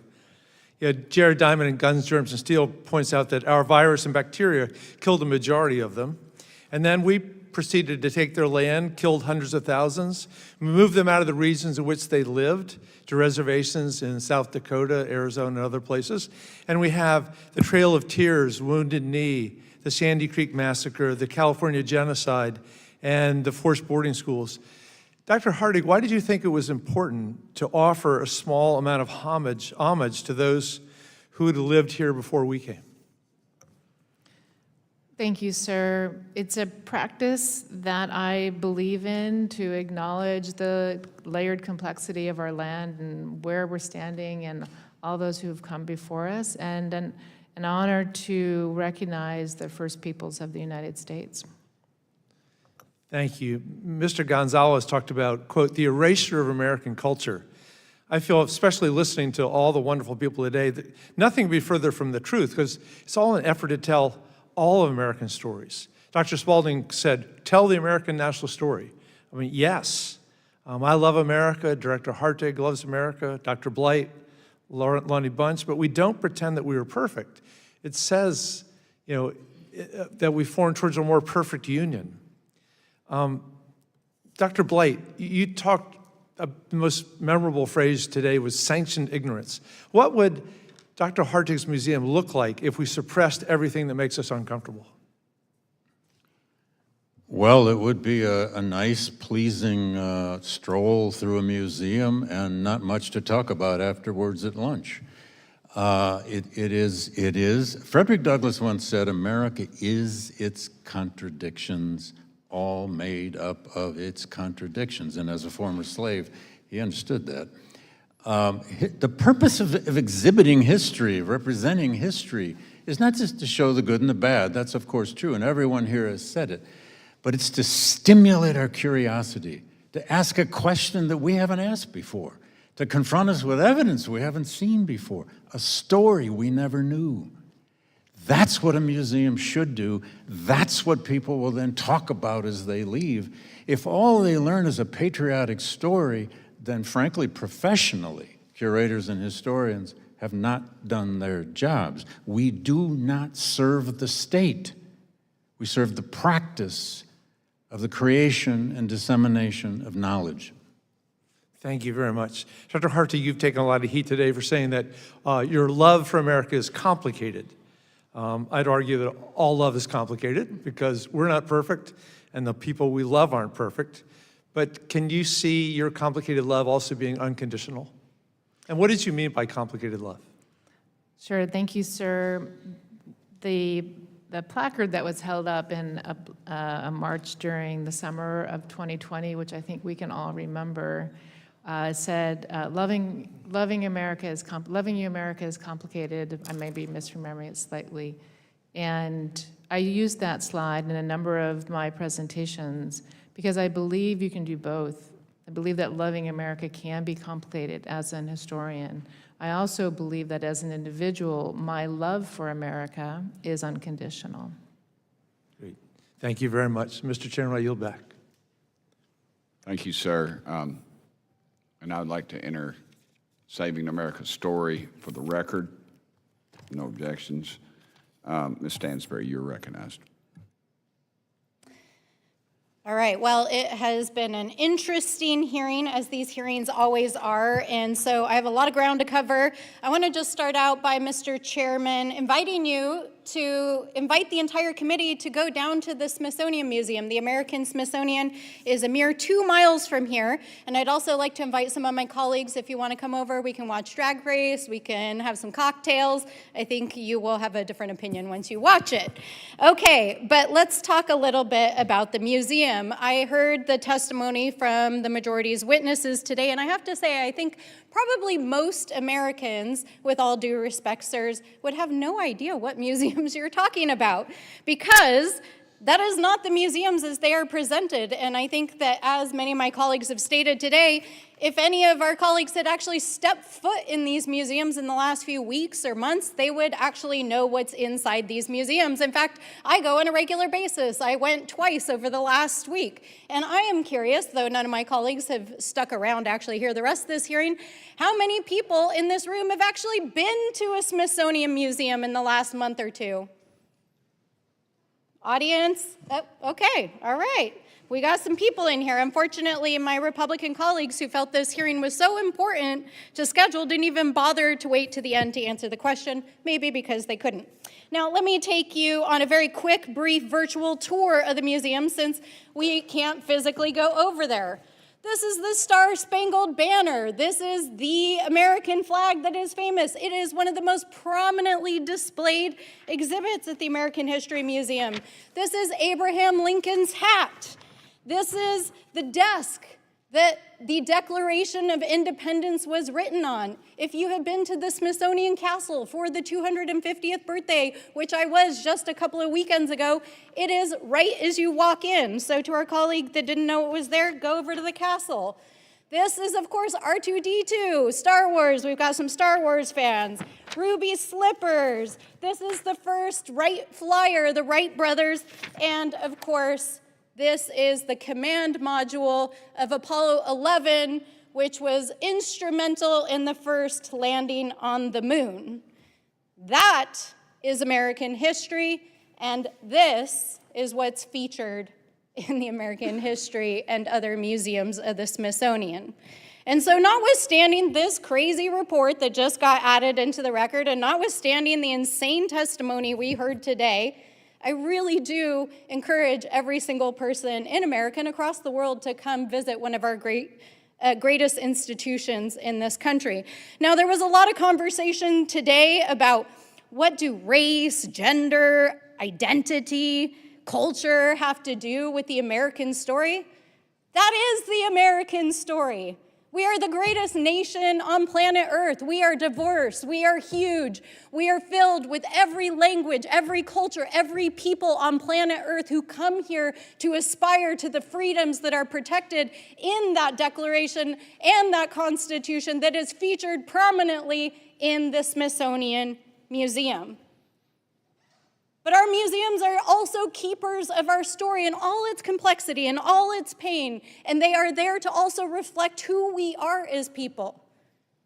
So if there's merchandise that celebrates being Latina, count me in, I want some. I'm gonna go down and get some. If there's merchandise celebrating the LGBTQ plus community, is that appropriate? Yes. It is appropriate because this is our country and we all belong here. And our colleagues don't get to decide who belongs and does not belong in this country, and whose history and whose culture and whose identities belong in our institutions. You get to decide that, the American people. And if my colleagues are so concerned about protecting children from sexualization, how about you arrest some of the criminals in the Epstein case? Maybe the president himself. If you're so concerned about the well-being of children in this country, how about you vote no against the bills that are trying to gut our education system, the bills that are trying to gut food assistance, the bills that are gutting healthcare instead of voting in favor of them? If you actually care about the children and people of this country, then let your votes and your actions speak for you. And vote no against the $95 billion package you're trying to move this week to send more of our children into war, in an illegal war. Now, we don't have time to close out this hearing with a proper closing, but I just want to say to my colleagues who came to share their stories, their hopes, their dreams, and the importance of these institutions, and to all of the American people out there, we will fight for the independence of the Smithsonian, and we will not go back. Period. Thank you. Co-chair, recognize Ms. Boebert from Colorado. Thank you, Mr. Chairman. Director Hartig, you've said that history is a prime tool of social justice, and that the museum works to reframe the traditional celebratory narrative of U.S. history. Isn't that just a polished way of saying that you intend to use a taxpayer-funded national museum to push a racial narrative that divides Americans by their skin color and by guilt? Good morning, ma'am, and thank you for the questions. I have said in a number of my talks that I grow, I think, increasingly confident that history can be a tool. So you're using taxpayer-funded dollars to divide our country by racism and guilt? No, ma'am. I'm using the power of history. Madam Director, you changed the museum's mission away from preserving and presenting American history toward empowering people to create a more just and compassionate future. Who gave you the authority to turn the National Museum of American History into a vehicle for progressive political activism? So the Smithsonian is a nonpartisan institution. We're very proud of that. Who decides what is just, ma'am? I hope we can all agree that we want a just and compassionate future. We do so by preserving and sharing the stories of the past. And are you rewriting that history? Or No, ma'am. No. So you are the one who is over all of this. You are the director. I am. And it seems that you have the authority to decide what is just and what is compassionate. What about the tens of millions of aborted babies, the babies that have been killed in America? Where's the justice and the compassion for them? Ma'am, I believe in a just and compassionate future. Is it just and compassionate to abort tens of millions of babies? I'm not here at this hearing to discuss that. Where's their history? I am not here at this hearing to discuss that. Is that not a part of our American history? Did that not happen? Or is it only what you care about? Is it only the issues that you care about and you being cushioned by white privilege and being propped up by your whiteness, as you claim, I'm paraphrasing. Is that what you care about, just racism and making people feel guilty? No, ma'am. I care about the full richness of the American past. Since 1776, there's an estimated 3 billion people who have been here. So it is an honor of my life. There's over to 50 try. million babies that have been aborted. It's the honor of my American. life to do my best to tell the American Director, you've stories. said that loving America is very complicated. Is it complicated to love your country? I love my country unconditionally, ma'am. And okay, so the 250th anniversary of the Declaration, you said that that should be problematized. Yes, I did, and when historians use that, it means to add new stories. What about when and you think use about it? it different ways? Pardon me, ma'am? What about when you use it, Director? When I use it, I mean to add new stories and think of new objects to tell the American story in all its richness since 1776. But you're not going to include the babies that were killed? We can't think of those stories, those new stories to share with American people? Ma'am, we are going to use the 2 million objects in our collection to tell the American story as fully as we can. There's over 50 million more you can add to that. When I believe when the director of America's History Museum finds it complicated to love her country and wants to problematize its founding, I believe that that's the definition of undoing our shared national story. Would you agree? No, ma'am. Your museum has minimized or contextualized the founders primarily through slavery and exclusion while elevating narratives of conquest, systematic injustice, and resistance. Is there any version of the American founding you consider worthy of uncomplicated celebration, or is the entire project irredeemably tainted by your view? So the founding era of the nation occupies 25,000 square feet in our museum. So I'm incredibly proud that we tell the stories of the founding. Is there any part of it that is uncomplicated, or? Oh, some of it's Can incredibly we celebrate without complication? Absolutely, ma'am. Okay. Time's up. Mr. Chair, Thank you, Mr. Chairman. ask for unanimous consent. Unanimous consent to enter into the record an opinion piece authored by witness Professor Blight and published in the New York Times titled, "Trump is Bending History to His Will. He Will Fail." So ordered. This time, I've been advised not to do this, but I'm going to do it because he's my friend. And without objection, Mr. Jackson from Illinois is waived on the subcommittee for the purposes of questioning the witnesses at today's hearing. Thank you, the Honorable Chairman, Mr. Tim Burchett, my friend.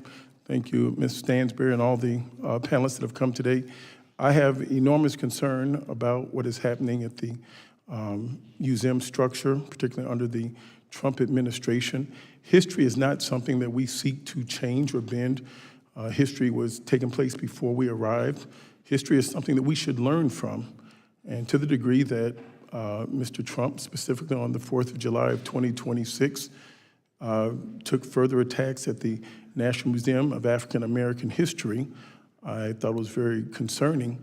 And he says that it is divisive, that we should show the happier side of American in slavery, that we should show things that we have to unify us. I think what unifies us is the truth. Mr. Blight, I would ask you, Dr. Blight, from your historical perspective, what does it say about a society that cannot reconcile its history, its truth, and where are we now? Well, for one thing, it says it's a mature society. History's never easily reconciled. One example, members here today have said that America is unique, exceptional, and great because we ended slavery. Actually, it is far closer to a historical truth that America is unique and exceptional in that it took a massive all-out civil war to end slavery. We are the only country or empire in the world that killed 700,000 of its own people in order to no longer have slavery. We have all become abolitionists now. We all like to celebrate America ended slavery. But if we don't know the process by which we got to that point, we know next to nothing. Well, let me ask you, there is now this attempt, if you will, they're saying that our history is divisive. There were great people. Senator Charles Sumner is a personal hero. Thaddeus Stevens, these were some of the people that were called the great Reconstructionists, if you will, that brought about America.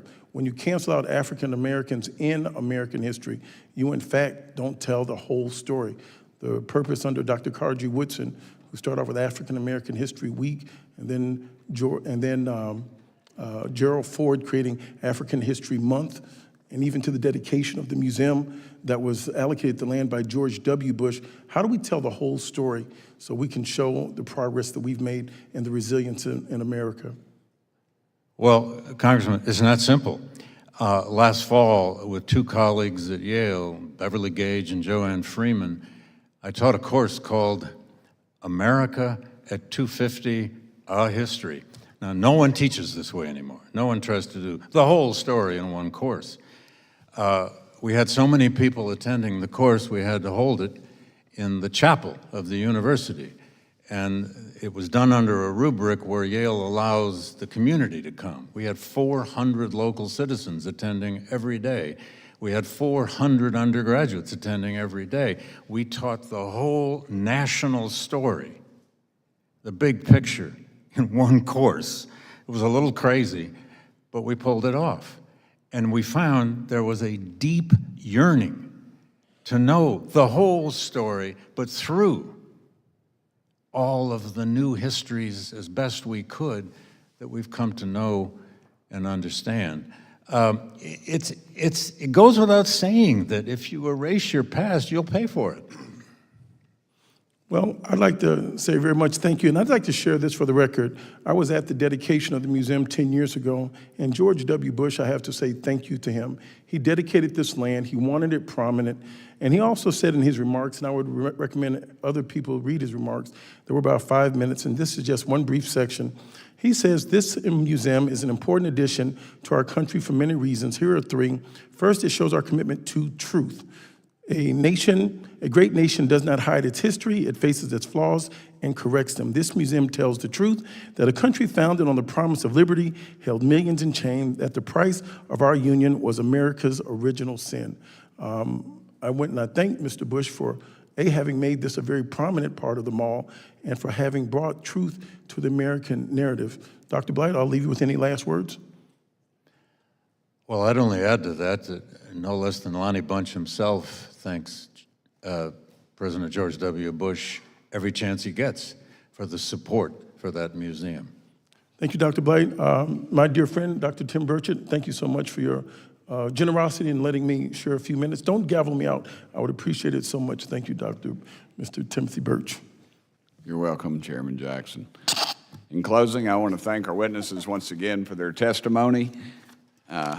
With that, and without objection, all members have 5 legislative days within which to submit materials and additional written questions for the witnesses, which will be forwarded to the witnesses. If there is no further business, without objection, the subcommittee stands adjourned.